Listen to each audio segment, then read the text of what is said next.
কুরবানি সুন্নত না ফরজ না ওয়াজিব? একটু বলেন কি কার উপরে ওয়াজিব? মাসালাটা শুনে নেন।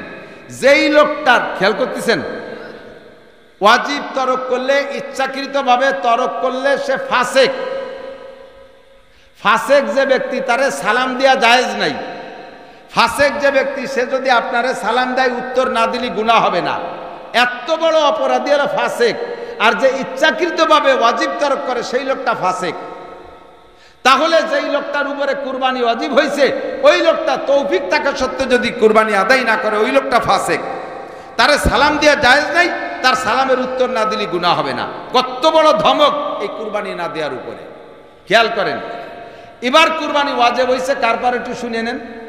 যেই লোকটার কাছে কুরবানির 3 দিন, কয়দিন?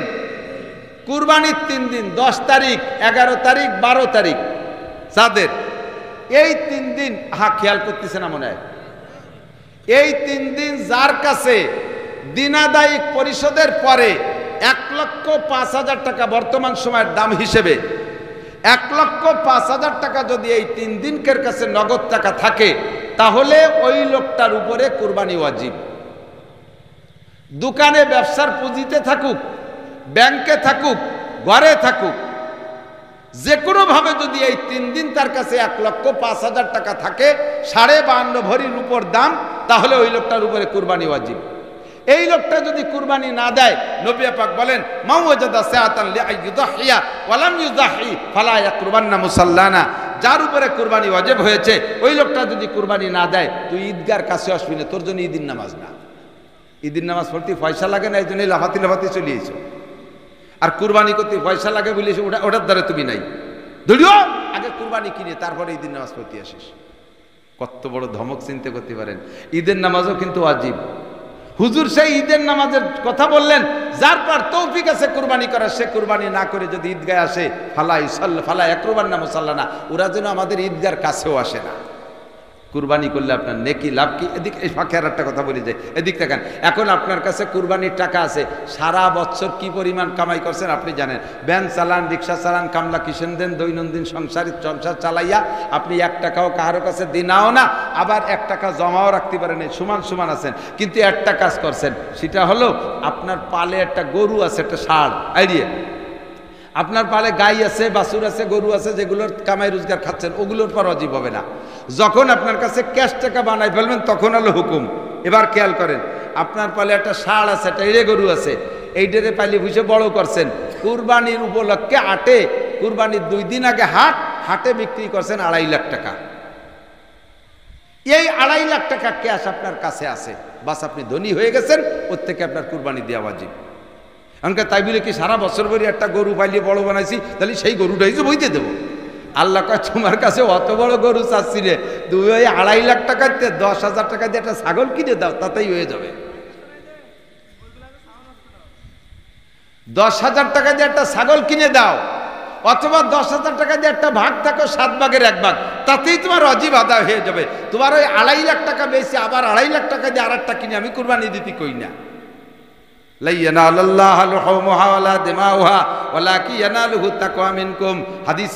নবী বলেন, কুরবানির জন্তুর বিকুল্লি শাহরাতি মিনাস সুফি হাসানা অবিকুল্লি কাতরাতি মিনাদ দমে হাসানা।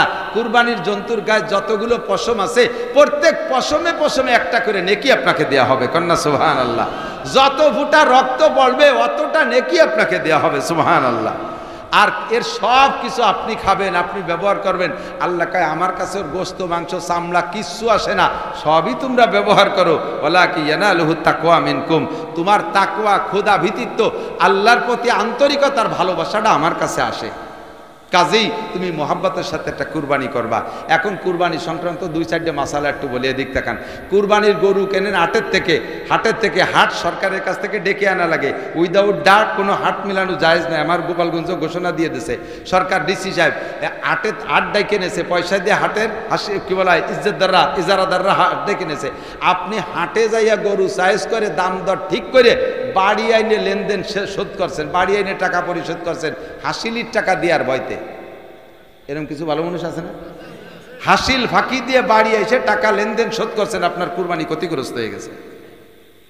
হাসিলির টাকা দেওয়া ওয়াজিব, আপনি বাজার থেকে হাসিলির টাকা দিয়ে তারপরে গরু কিনে নিয়ে আসবেন বাড়ি। 2 নম্বর, কুরবানির জন্তু যে জবাই করে দেয়, আপনারটা আপনি নিজে জবাই করতে পারলে সর্বোত্তম। যদি আপনি না পারেন তাহলে যারে দিয়ে জবাই করাবেন এই কুরবানির জন্তুর কোনো অংশ এই জবাইয়ের বিনিময়ে তাকে দিলে কুরবানি বাতিল। হুজুর জবাই করে দিয়েছে, হুজুরে চামড়াটা দিয়ে দাও, কুরবানি বাতিল। হুজুর জবাই দিয়ে দিয়েছে, হুজুরে বুড়িটা দিয়ে দাও, কুরবানি বাতিল। হুজুর জবাই দিয়ে দিয়েছে, কাল্লাটা দিয়ে দাও, কুরবানি বাতিল। হুজুর জবাই করাই দিয়েছে, হুজুরে 2 কেজি গোশত দিয়ে দাও, কুরবানি বাতিল। যারা সুলাকুটা করবে তাদেরও সুলা কাটার বিনিময় ওই চামড়ার টাকা বুড়ি, হুজুরি, ঠ্যাং, গোশতের এক টুকরাও তারা বেশি দিতে পারবেন না। যদি তারে একটু বেশি দেন সুলাকুটার বিনিময়, তাহলে কুরবানি বাতিল হয়ে যাবে, সম্পূর্ণ কুরবানি বাতিল। তাহলে কি হবে? তাহলে বিনি পয়সায় কেউ চুলি কুটে দেবে না? বিনি পয়সা না, বিনা পারিশ্রমিকে কেউ চুলবে কুটবে না। যাদেরকে দিয়ে সুলাকুটা করাবেন মাসালাটা তাদেরকে বলে দেবেন, ওই তোমরা আল্লাহর রাস্তে করো, নইলে যারা 5 জনে সুলাকুটা করবা আমি 5 জনের 5 পাঁচা 2500 টাকা দেবো, চুলে কুটে দিয়ে যাবা। এরপরে 2500 টাকা তাদের দেওয়ার পরে পুরো গরু ধরিয়ে দিয়ে দেন, তবু কোনো দোষ নাই, কিন্তু বিনিময় হিসেবে 1 টুকরা গোশত দিল কুরবানি বাতিল। কথা কি বোঝা গেছে? সমাজে সমস্যা আছে না নাই? এখনো পর্যন্ত আছে। আর একটা কথা খেয়াল করেন, আপনাদের এদিকে প্রথা আছে কিনা আমি জানি না, জায়গায় জায়গায় আছে, এক মহল্লায় 10টা গরু কুরবানি হবে, এই 10টা গরু 3 ভাগের 1 ভাগ গোশত ভাগ করে 1 ভাগ 10 গরুর থেকে এক জায়গায় জমা করে, 10 গরুর গোশত এক জায়গায় জমা করে আবার বাড়ি বাড়ি সব বাড়ি ভাগ করে দেয়, ধনী গরিব একসাথে। যে ওই জায়গায় জমা দিচ্ছে তারও 1 ভাগ দেয়, তারও দেয়, জায়গায় জায়গায় আছে। এই জন্যই বলতেছি, ইউটিউবে চলে যাবে তো আজ, এই জন্যই বলতেছি খেয়াল করেন, তারও 1 ভাগ দেয়। এই ভাগটা তার নিয়া কেমন, যেই গোশত ভাগ করে সবাইরে দেশে তার থেকে 1 ভাগ তারও দেশে, ওই গোশের মধ্যে ওই লোকটার দেয়া গোশ আছে না? তাহলে হাদিসে আসছে কোন জিনিস দিয়ে সেই জিনিস আবার ফেরত দিয়া বমি হইরে খাওয়ার মতো। কোন জিনিস কেউকে দিয়ে সেই জিনিস আবার নিজে ফেরত নেওয়া, এটা বমি করে খাওয়ার মতো। আপনি গরিবদের উদ্দেশ্যে দান করে দিয়েছেন 3 ভাগের 1 ভাগ, আবার সেই জায়গা থেকে ভাগেরটা নিয়েছেন, তাহলে আপনার দেয়া জিনিস আপনার নেওয়া হচ্ছে না? এই বমি হইরে খাওয়ার মতো, এই কামের মধ্যে যাবেন না। যার যার স্বাধীন মতে দেবেন। আর একটা জিনিস খেয়াল করবেন, গোশত দেওয়ার জন্য গরিবদের হাতে দেবেন, খুব যত্ন সহকারে দেবেন, তাচ্ছিল্যের সাথে দেবেন না, ব্যঙ্গ ঠাট্টা করে দেবেন না, খারাপ গোশত দেবেন না। চুটির গোশত, সিনের গোশত, ভাষার গোশত, মোটা গোশত সব নিয়ে আপনার কয়বর বড়ি তুইছেন ডিপ ফ্রিজ, আর যত আড়গোড় বাঙ্গাড়ি বুঙ্গড়ি এই নিয়ে গরিবকে দেওয়ার জন্য বইছেনটা জুড়ি বেরিয়ে নিয়ে। গরিবরা কয় আল্লাহ দেখলে সর্বনাশটা করলো, আর একখান মারিয়ে দিয়েছে, তার সিলভারের আড়ির তলা ফুটে এবারে চলে গেছে।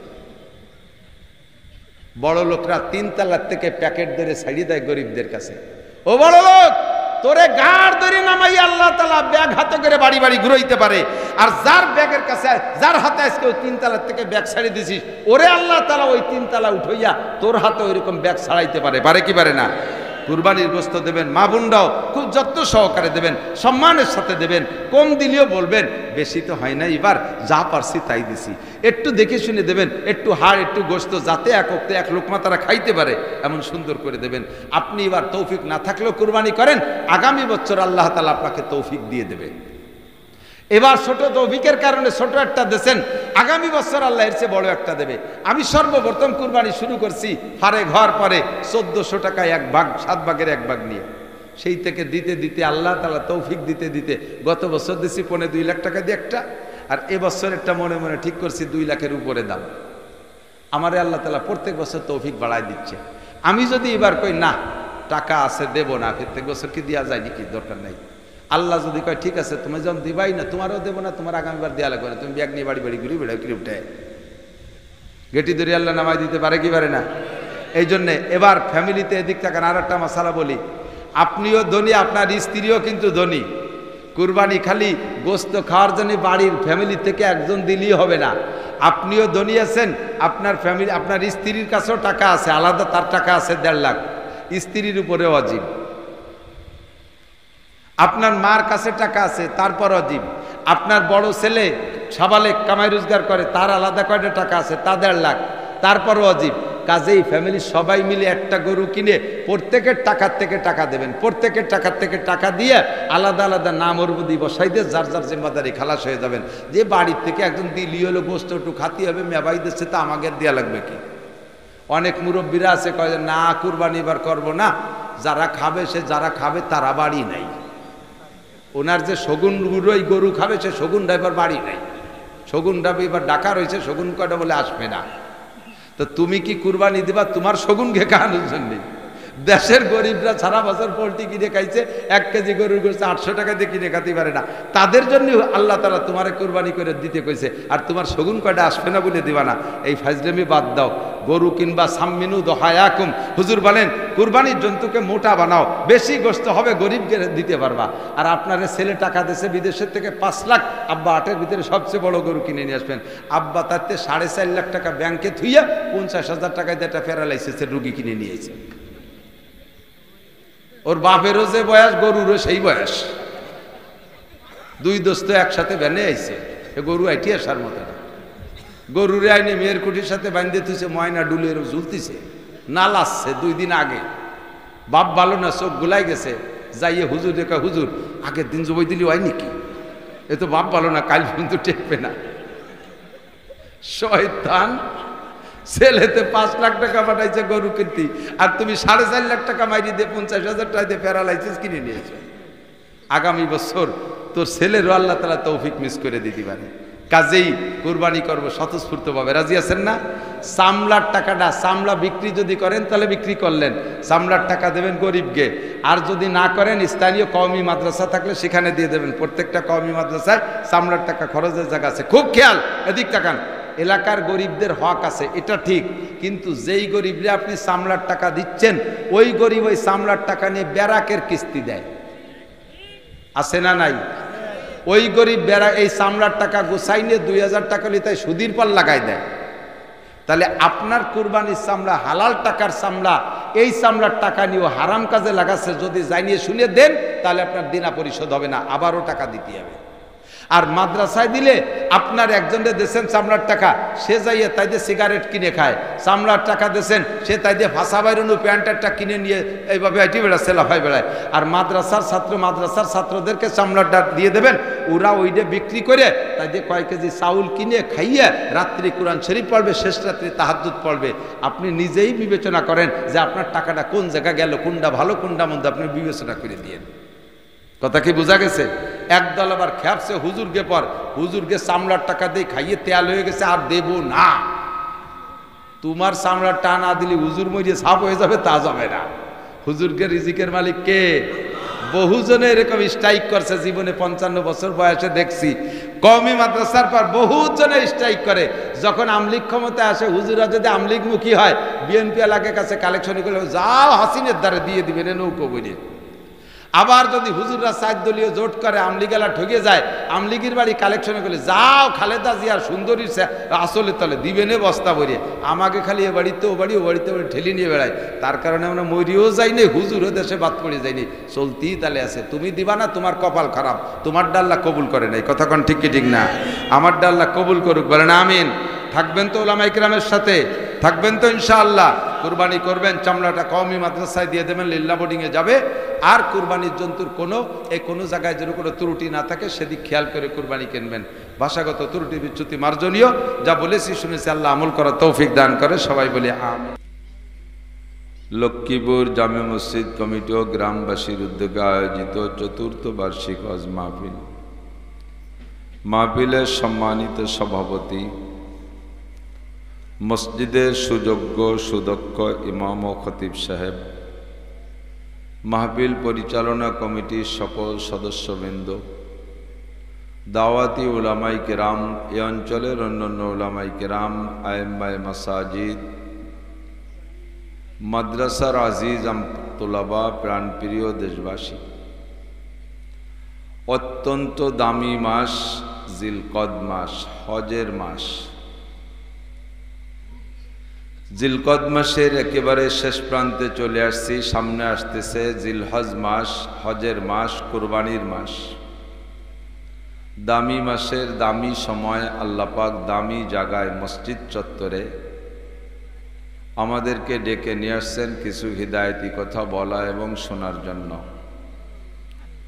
শক্তির বলে, দলের বলে, ক্ষমতার বলে, অর্থের বলে, চেহারার বলে, সার্টিফিকেটের বলে, শিক্ষা দীক্ষার বলে আসতে পারি নাই। आया नहीं हो बुलाया गया हो আমরা আসতে পারি নাই আল্লাহ পাক আমাদেরকে ডেকে নিয়ে আসছেন ইচ্ছা মতো আসি নাই রব্বুল আলামিন আমাদেরকে এই বড় ইহসান করেছেন এজন্য শুকর আদায় করি আলহামদুলিল্লাহ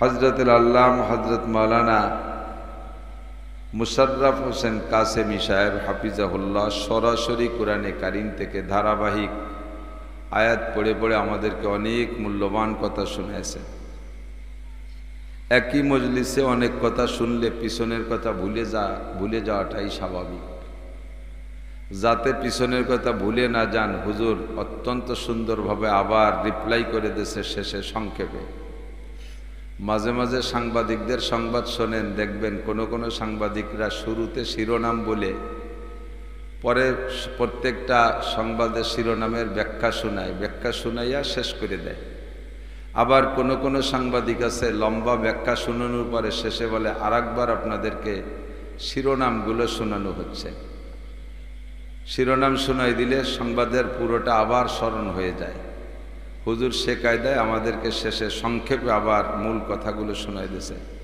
মনে আছে তো ইনশাআল্লাহ বলেন আলহামদুলিল্লাহ আল্লাহ পাক আমাদের সকলকে আমল করার তৌফিক দান করে সবাই বলে আমিন এই মুহূর্তে লক্ষ লক্ষ হাজিরা মক্কা মদিনার দিকে রাস্তায় কেউ বিমানে কেউ বাসে কেউ গাড়িতে কেউ পায়ে হেঁটে ইয়াতুকা রিজালা ওয়া আলা কুল্লি দামিরিন ইয়াতিনা মিন কুল্লি ফাজ্জিন আমিক আল্লাহ পাক নিজেই বলেছেন বিভিন্ন পথে মানুষ আসবে কাবাঘর নির্মাণ শেষ হয়ে যাওয়ার পরে হযরত ইব্রাহিম আলাইহিস সালাতু ওয়াস সালামকে আল্লাহ পাক বললেন কিয়ামত পর্যন্ত আখেরি নবী মুহাম্মদুর রাসূলুল্লাহ সাল্লাল্লাহু আলাইহি ওয়াসাল্লাম ও তার উম্মতের উপরে খামসু সালাওয়াত 5 ওয়াক্ত নামাজ ফরজ থাকবে আর এই 5 ওয়াক্ত নামাজের জন্য 5 ওয়াক্তই আজান হবে নামাজের জন্য আজান হয় না কোনো মসজিদে যদি আজান না হয় পরপর 40 ওয়াক্ত তাহলে ওই মহল্লায় আল্লাহর গজব আসে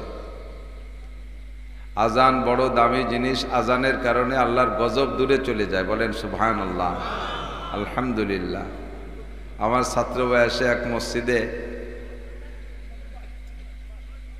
এক মসজিদ এলাকায় লজিং থাকতাম ইমামতি আমি করতাম না মসজিদে রাত্রে থাকতাম লজিং মাদ্রাসা থেকে একটু দূরে লজিংয়ে থাকার ঘর না থাকার কারণে মসজিদে আমরা ছাত্ররা থাকতাম তো মসজিদ মহল্লায় এক লোক ছিল উনি নামাজ পড়তো না কিন্তু 5 ওয়াক্ত আজান দিত আজান দিয়ে থুইয়া মাঠে চলে যেত তো একদিন জিজ্ঞেস করলাম ভাই আপনি আজান দিয়ে নামাজ না পড়ে চলে যান কেন কয় যে আমার ঘর হলো একেবারে মসজিদের সাথে মিশে আর শুনছি আপনার কাছে 40 ওয়াক্ত আজান না হলে সেই এলাকায় গজব হয় তো গজব বলতে আগেই পড়বে আমার পরে যেন আজান দিয়ে গজব ঠেয়াইতে আমি চলে যাই তো আজান দিয়ে গজব ঠেয়ানো যায় কথা ঠিকই সাথে একটা কথা এসে গেল বলে যাই মসজিদের পাশে যাদের বাড়ি এই পোলা হাঁটাহাঁটি করবি না আরেক কদম নড়বি না 28 জায়গা পাবো না ওই বাদ্য কত সরেন তো যেদিক যাবি যা মসজিদের নিকটে যাদের বাড়ি তাদের আমি 2 অবস্থা দেখছি যেটা বুজুর্গানে দিনেরও কথা এবং কোরআন হাদিসের থেকেও পাওয়া যায় মসজিদের নিকটে যাদের বাড়ি তাদের 2 অবস্থা আপনারাও খুঁজলে আজকে বলার পরে যেহেতু শুনবেন শোনার পরে আপনি খুঁজলে দেখবেন এই 2 অবস্থার এক অবস্থা হয় মসজিদের পাশের বাড়িওয়ালারা দুনিয়ার দিক দিয়ে মান সম্মানের দিক দিয়ে অর্থ সম্পদের দিক দিয়ে অনেক বড় হয়ে যায় অথবা মসজিদের পাশের বাড়িওয়ালারা একেবারে যাইতে যাইতে ভিটে ছাড়া হয়ে যায় খুঁজলে পাওয়া যাবে কি যাবে না তবে বড় হয় খুব কমই কিন্তু ভিটে ছাড়া হয় বেশি মসজিদের পাশে বাড়ি মসজিদের আদব হুরমত রক্ষা না করার কারণে নামাজ পড়ে না মসজিদে আজান হইছে নামাজ হচ্ছে অথচ ঘরের ভিতরে পাশের বাড়ি টেলিভিশন চালায় এরকম ভালো ভালো দিনদার লোক আছে না তাদেরকে যদি খারাপ কই তারা সেইতে যায় এজন্য ভালো ভালো দিনদার লোক কইলাম তাদের আস্তে আস্তে যাতে হাত দেবে তাতে পতন যাতে হাত দেবে তাতে পতন কোনো তাই উজতি পারবে না লাস্টে ভিটে বাড়ি বেশি কিনে ছাড়ি চলে যা লাগবে ভিটে ছাড়া হয়ে যাবে মসজিদে নামাজ হয় পাশের বাড়ি মসজিদের পাশের বাড়ি ঝগড়া হয় বিটিরা ঝগড়া করে জোরে জোরে কথা কয় মসজিদের ইমাম সব কিরাত পড়তে পারে না সে মহিলাকে ঝগড়া জ্বালায় আছে না এরকম ভালো মহিলা আর আজান শুনলে 3 ব্যক্তির গায়ে জ্বালা ওঠে।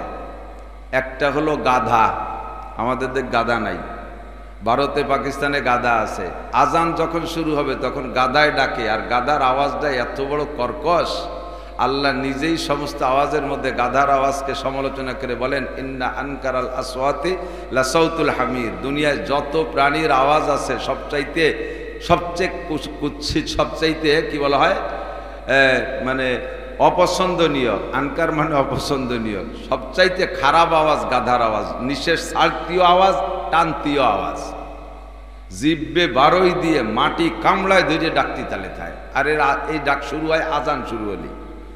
আর একটা সশককেই দেখেছেন এবং সকানে শুনেছেন, কুত্তই ডায় আজান শুনলি, আছে না নাই? কুত্তর গায়ে জ্বালা ওঠে।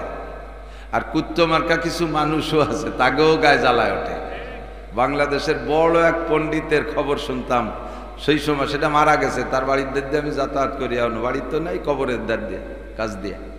সে কয়, মুয়াজ্জিনের আজান আমার কানে বেশ্যার আওয়াজের মতো লাগে। তো এটা কুত্ত মার্কা কথা না? কুত্তর যেমন আজান শুনলে জ্বালা ঠেকে, গাদার যেমন জ্বালা ঠেকে, ওর ওইরম জ্বালা ঠেকে, এই জন্য ওর কানে বেশ্যার আওয়াজের মতো লাগে মুয়াজ্জিনের আজান। বলেন, মুয়াজ্জিনের আজান আপনাদের কাছে খারাপ লাগে না ভালো লাগে? আমি যদি মসজিদে নাও যাই, তবে আজানটা, আর যদি মুয়াজ্জিন কণ্ঠওয়ালা মুয়াজ্জিন হয়, আজান শুনতে মনে চায়। বহুত অমুসলমানরা শুধু আজান শুনে মুসলমান হয়ে গেছে, ঠিক না? আর সে মুসলমানের সন্তান হইয়া বেশ্যার আওয়াজের মতো লাগে তার আজান। আমরা কেউ কি বেশ্যার আওয়াজ সম্পর্কে অভিজ্ঞতা আছে নাকি আপনাদের? আছে? কেরা আছে? কেন নাই? আপনারা বেশ্যাখানায় যান নাই, তাই বেশ্যার আওয়াজ বোঝেন না, ঠিক না? তো ওই লোকটা মুয়াজ্জিনের আজানরে বেশ্যার আজান আওয়াজের সাথে তুলনা করে, বোঝা যায় বেশ্যাদের আওয়াজ সম্পর্কে তার অভিজ্ঞতা আছে। আর বেশ্যাদের আওয়াজ সম্পর্কে অভিজ্ঞতা অর্জন করতে বেশ্যার সাথে কি কাবাঘরের পাশে দেখা হয় নাকি? কোন জায়গায় দেখা হয়? বেশ্যাখানায়। তাহলে বোঝা যায় যে ওনার ওই জায়গায় যাতায়াতের অভ্যাস আছে, এই জন্য সেইটা আওয়াজ কণ্ঠ সংগ্রহ করছে। আর সেই আওয়াজের সাথে এক আওয়াজ শুনতে শুনতে সব আওয়াজটা সেইরকম মনে হয়। আল্লাহ হেফাজত করুক না, আমিন। 3 নম্বরে বেহায়া বেশরম মহিলারা, এরাও ঝগড়াটে মহিলা, এমনি সময় চুপ করে থাকে, আজান শুরু হলি পরে ওরা শুরু করে দেয়। ওদের মুখের ভিতরে শয়তান যায়, আর শয়তানে খালি আওয়াজ করতে তালে থাকে। তো মসজিদের পাশে বাড়ি যাদের, তাদের খুব সতর্ক হয়ে চলতে হবে, কথাবার্তা আসতে বলতে হবে। আজান হইলে কোনো সাড়া শব্দ করা যাবে না। মসজিদে চলে আসতে হবে পুরুষরা, মহিলারা ওযু কালাম কইরা নামাজ পড়তে হবে, মসজিদের আদব রক্ষা করতে হবে, মসজিদের প্রয়োজনগুলোর দিক খেয়াল রাখতে হবে। নইলে মসজিদের বদদুয়া, এবং মসজিদের ভিতরে আমরা না গেলেও ফেরেশতারা যায়। কষ্ট হচ্ছে আপনাদের? মসজিদে আমরা না গেলেও ফেরেশতারা যায়। পবিত্র দিনদার ইমানদার জিনরা নামাজ পড়ে, তো প্রতিবেশী যদি খারাপ আচরণ করে, মসজিদের ফেরেশতা এবং জিনরা কষ্ট পায়, আল্লাহর কাছে বদদুয়া করে। আর তাদের বদদুয়ায় ধীরে ধীরে ধীরে ধীরে অর্থনৈতিকভাবে দণ্ডি যাইতেই তালে তাকে একেবারে শেষ হয়ে যায়, ফকির হয়ে যেতে বাধ্য হয়। আর যারা মসজিদের সাথে সদ্ব্যবহার করে, আল্লাহর রহমতে যাতে হাত দেবে তাতেই তাদের উন্নতি। বাস্তব যদি দেখতে চান তাহলে মক্কা আর মদিনা একটু যাইয়ে দেখে আসেন। মক্কার মসজিদ ছিল কেমন জায়গায়, এখন মক্কার পাশে কত বড় আলিশান। মক্কারে যেমন যত্ন করে, প্রতিবেশীদেরকে আল্লাহ তাআলা সেভাবে উঠাই দিয়েছে। মদিনার মসজিদে নববীকে তারা যত্ন করে, আল্লাহ তাআলা প্রতিবেশীদেরকে কত দিয়েছে। তাদের পায়ের নিচে সোনার খনি, তাদের পায়ের নিচে আল্লাহ তাআলা তেলের খনি দিয়ে দিয়েছে, বিশ্বের শ্রেষ্ঠ খনি তাদেরকে দিয়ে দিয়েছে মসজিদের খেদমতের কারণে। কথা বলেন ঠিক কি ঠিক না? তো যে কথা বলতে চাইছি, কিয়ামত পর্যন্ত আজান হবে। আল্লাহর দুনিয়ায় গাড়ি একখান বাংলাদেশে আবিষ্কার হয়েছে, রোডস কিং, রাস্তার রাজা, হেলিকপ্টার ওপেল। আর তার সুরত চেহারা দেখলি টিরাকেও ভয় পাইয়ে নামিয়ে দাঁড়ায়, শয়তানও সরিয়ে দাঁড়ায়। ওর সাথে গাড়ি লাগলে আমি কিয়ামত পর্যন্ত আয়াত চাইয়ে নিয়েছি, নসিবনের সাথে লাগলি 7 দিন টেকবো না রে। ইচ্ছা গাড়ির গাড়ি, ও যে জায়গায় দিয়ে যায় গোষ্ঠী শুদ্ধ শেষ করে থুয়ে যায় আওয়াজ দিয়ে, দুমো টুমো দিয়ে। তো আল্লাহ পাক রব্বুল আলামিন বললেন, কিয়ামত পর্যন্ত 5 ওয়াক্ত নামাজের আজান হবে, কিন্তু হজও ফরজ, নামাজও ফরজ, হজও ফরজ। আর যে কোনো নামাজের জন্য, যে নামাজগুলো ফরজ আর ওয়াজিব, এর জন্য আজান দরকার। তো নামাজের ভিতরে ফরজ নামাজের জন্য আজানের দরকার, ফরজ নামাজের জন্য আজান দরকার। 5 ওয়াক্ত ফরজ নামাজও ফরজ, আর জানাজার নামাজও ফরজ। তো তো জানাজার নামাজও আজান একামত আছে, জানাজার নামাজেরও আজান একামত আছে। সেটা হলো জন্মের সাথে সাথে দিয়ে রাখা হয়েছে। যার যার আজান একামত জন্মের সময় ডান কানে আজান আর বাম কানে একামত দিয়ে জানাজার আজান একামত ওই জায়গায় শেষ করে দেওয়া হয়েছে। আর জানাজার দিন কোনো আজান হবে না। সাথে আইসে গেছে, একটু বলে যাই, জানাজা মানুষ মারা গেলে আমাদের এলাকায় মাইকে এলান করে না? একেবারে যে কেউ মারা গেলেই মাইকে এলান করে, যে কেউ মারা গেলে। আজকে নবজাতক একটা বাচ্চা ফজরের সময় জন্ম নিয়েছে, মারা গেছে, তার সম্পর্ক মাইকিং হয়। বিশেষ করে মেয়েদের সম্পর্কে, মহিলাদের সম্পর্কে, মহিলারা মারা গেলে কোনো প্রকারে মাইকিং করা জায়েজ বলে নাই কোনো ফতোয়ায়। আর যে সকল মানুষ মারা গেলে তাদের জানাজায় আসার জন্য এলাকার মানুষ ব্যস্ত না। হাজারো মাইকিং করলে লোক বাড়বে না, ওই যে কয়জন আসবে এলাকার, নিজের এলাকার যে কয়জন সেই কয়জন বেশি বাড়বে না। এই সমস্ত মানুষের জানাজার জন্য এলান করে দেশকে দেশ মাইকিং করা পয়সা খরচ, অপচয়। মাইকিং করতে পয়সা লাগছে না, এই পয়সা অপচয়ের গুনাহ হবে, সময় অপচয়ের গুনাহ হবে, নেকি তো হবেই না। এজন্য মানুষ মারা গেলেই অত জানাজার দরকার, অত এলানের দরকার নেই।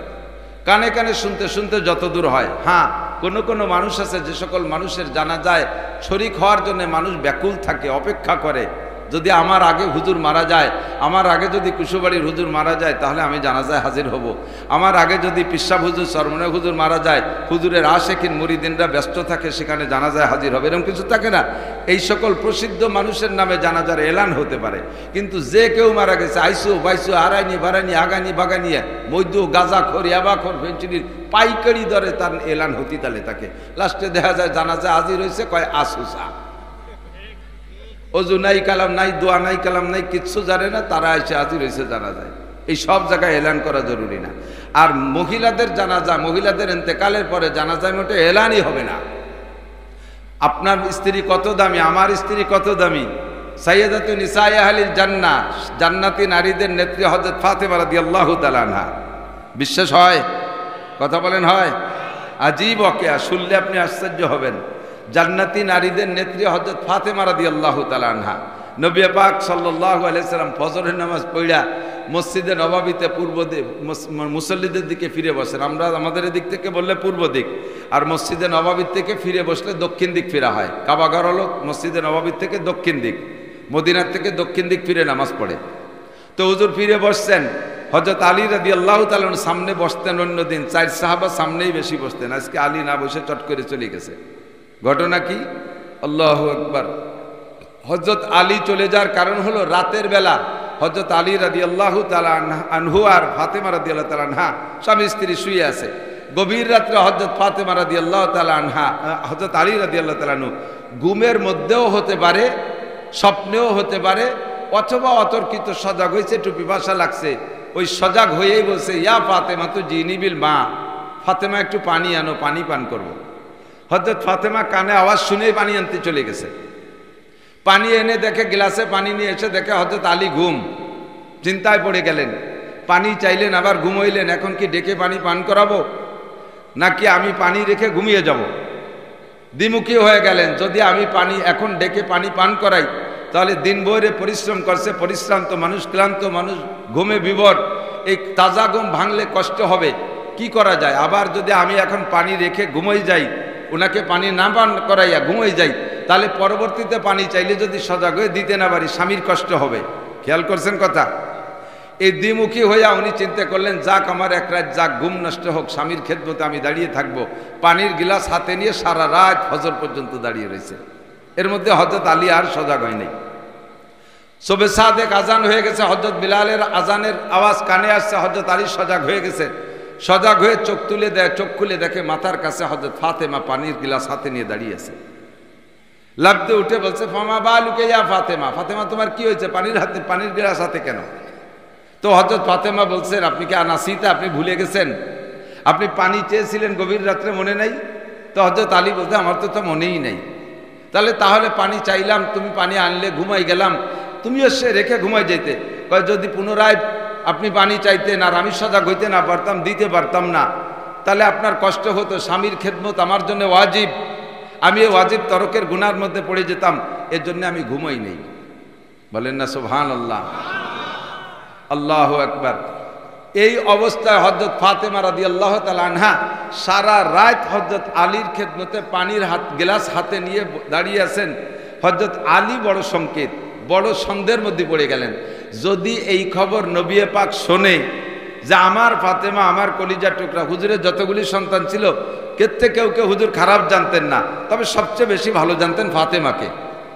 তা আমার কলিজার টুকরা ফাতেমাকে আলী তোমার স্ত্রী বানাই দিছি, তাই বলে কি স্ত্রী হিসেবে এমন খেদমত নেবা? আমার মেয়েটারে রাত্রি মধ্যে একটু ঘুমাতে দিলে না? নবী শুনলে একটু কষ্ট পাবে, মুখে না বললেও মনে কষ্ট পাবে।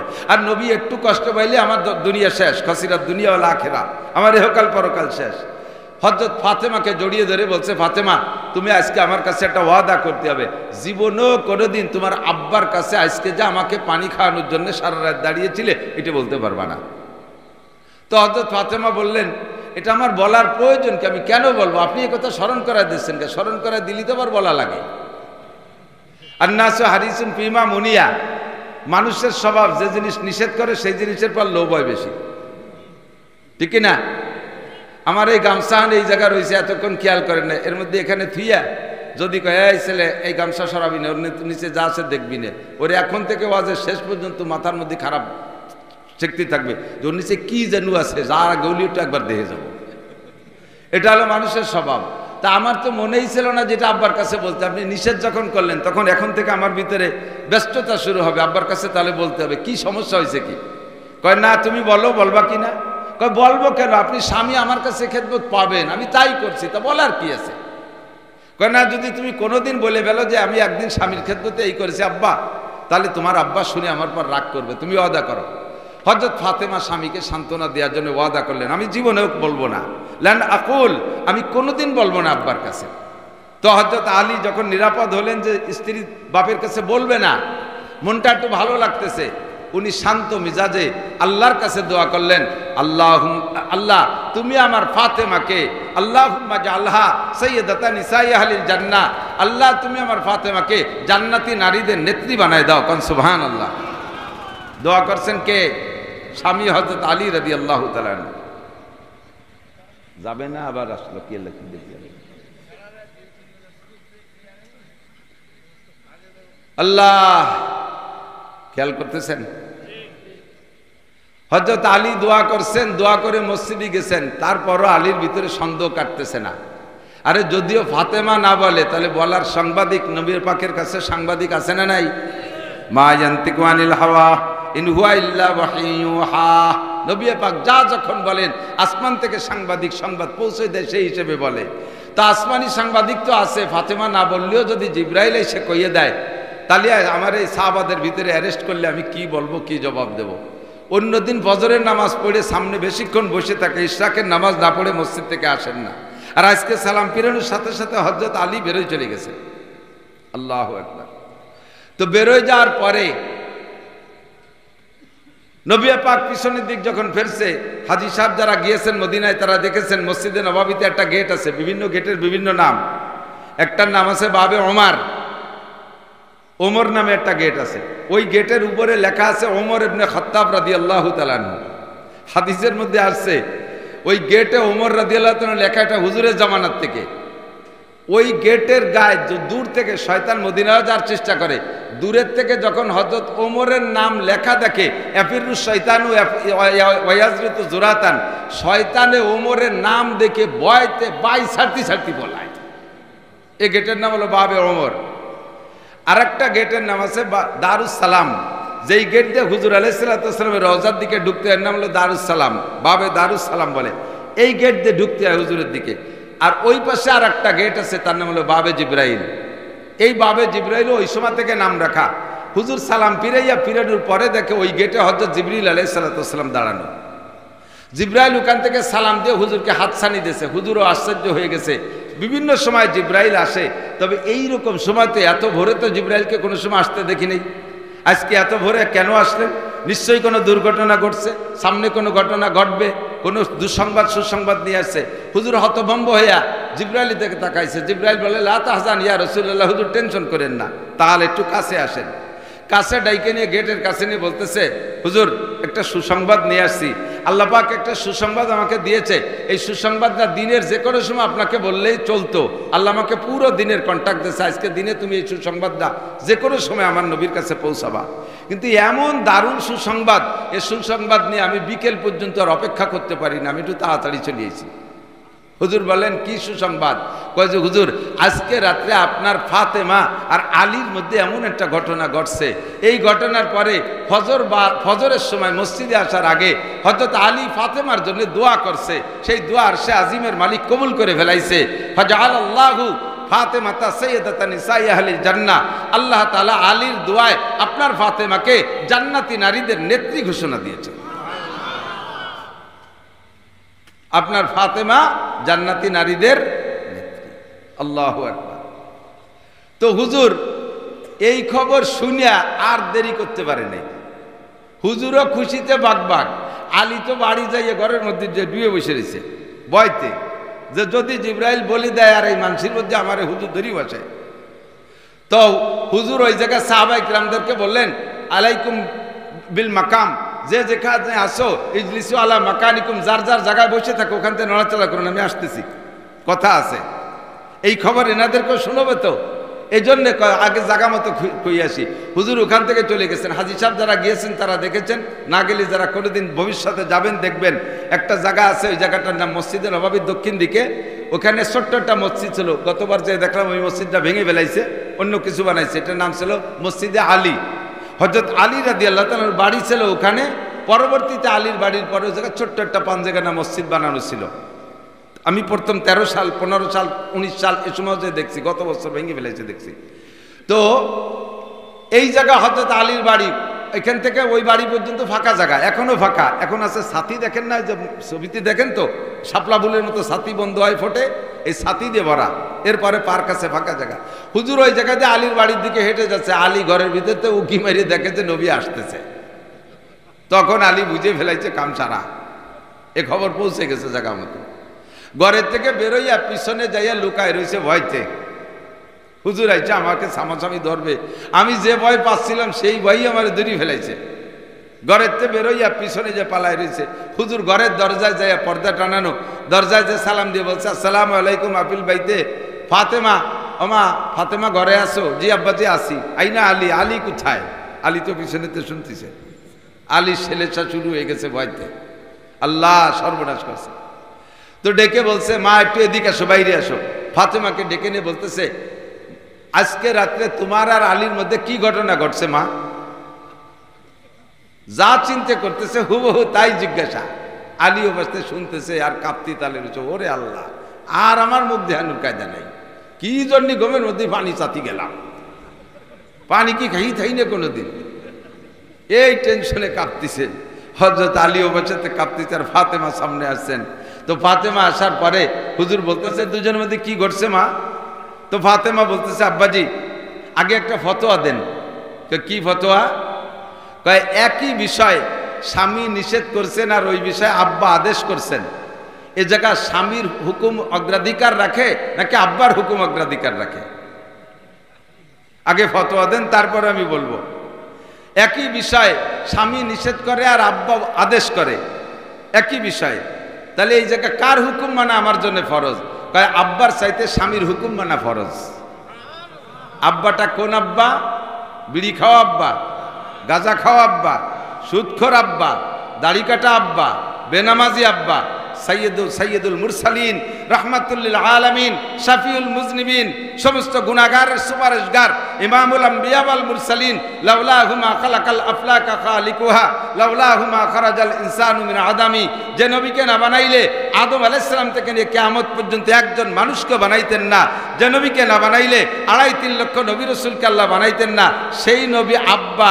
আব্বা জিজ্ঞেস করে জানতে চায়, আর ওদিকে স্বামী নিষেধ করছে। এই মুহূর্তে ফতোয়া, আব্বার হুকুম মানা যাবে না, স্বামীর হুকুমকে অগ্রাধিকার দিতে হবে। ফাতেমা বললেন, আব্বাজি তাহলে আপনার হুকুম আর আমি পালন করতে পারলাম না। আপনি জানতে চাইছেন, আমি বলতে পারলাম না। আমি স্বামীর কাছে সকালবেলা কন্ট্যাক্ট করেছি, ওয়াদা করেছি, লান আকুল, আজও বলবো না, কোনো দিন বলবো না আপনার কাছে, এ বলে আমি অঙ্গীকার করেছি। যদি বলি তাহলে স্বামীর সাথে আমার খেয়ানত হবে, ওয়াদা খিলাফ হবে, কাজে আমি রাতের খবর বলতে পারবো না। আব্বাজি মুহাম্মদ রাসূলুল্লাহ সাল্লাল্লাহু আলাইহি ওয়াসাল্লাম বললেন, মা তোমার বলা লাগবে না, সব আমি জানি, সব আমাকে বলে দিয়েছে। কে? আল্লাহ জানাই দিয়েছে জিবরিল আলাইহিস সালামের মারফত। কথা বলেন ঠিক না? তবে মা তুমি আমার আলীকে খেদমত করার কারণে আলী খুশি হইয়া তোমার জন্য দোয়া করেছে। ফাতাকাব্বালাল্লাহু দুআহু, আলীর দোয়া আল্লাহ কবুল করছে তোমার শানে। ফাজালাকা, আল্লাহ তাআলা বানায় দিয়েছে সাইয়্যিদাতু নিসাই আহলিল জান্নাহ, তোমাকে জান্নাতি নারীদের নেত্রী ঘোষণা দিয়েছেন আল্লাহ। তুমি সব জান্নাতি নারীদের নেত্রী, আয়েশারও নেত্রী, খাদিজা তোমার মা, তারও নেত্রী হবা তুমি। কন্যা সুবহানাল্লাহ। তাহলে ফাতেমা রাদিয়াল্লাহু তাআলা আনহা জান্নাতি, এর মধ্যে কোনো সন্দেহ আছে? কথা বলেন আছে? ফাতেমা রাদিয়াল্লাহু তাআলা আনহা জান্নাতি, এটা দুনিয়ার থেকে সুসংবাদ পেয়েছেন। সব সাহাবায়ে কেরাম উপস্থিত যারা ছিলেন অপেক্ষা করতেন, আমরা ফাতেমার জানাজায় শরীক হব, কিয়ামতের ময়দানে দলিল দিতে পারবো, আল্লাহ জান্নাতি নারী, নবীর কন্যা ফাতেমার জানাজা পড়েছি, এ ওসিলায় হলে আমাকে জান্নাতে দাও, এমন আশা করতেন সব সাহাবায়ে কেরাম।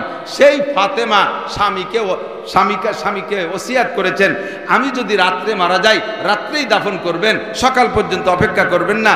আমার গা গরম থাকতে থাকতে, আমি মারা যাওয়ার পরে গা গরম থাকে তো কিছুক্ষণ, গরম থাকতে থাকতে গোসল দেবেন, আমাকে আপনারা 2-3 বাব্যটাই মিলে জানাজা করে দাফন করে দেবেন, এলান করবেন না, মানুষের মধ্যে জানাজানি করবেন না। হযরত ফাতেমার জানাজায় 3 থেকে 4 জন মানুষ মাত্র, হযরত আলী আর ছেলেরা, আর 1-2 জন সাহাবা ছিল, ইন্দ্রা ছাড়া আর তেমন কোনো সাহাবা সেখানে জানাজায় হাজির হয় নাই। হযরত ফাতেমার জানাজা যদি এলানের দরকার না হয়, সে জায়গা যদি হাজার হাজার মানুষ উপস্থিতির দরকার না হয়, তাহলে আমার আপনার বউ দিন বইরে কাছা দিয়ে ঝগড়া দিয়ে বেড়ায়, তারা মল্লি জানাজায় এত মানুষের কি দরকার?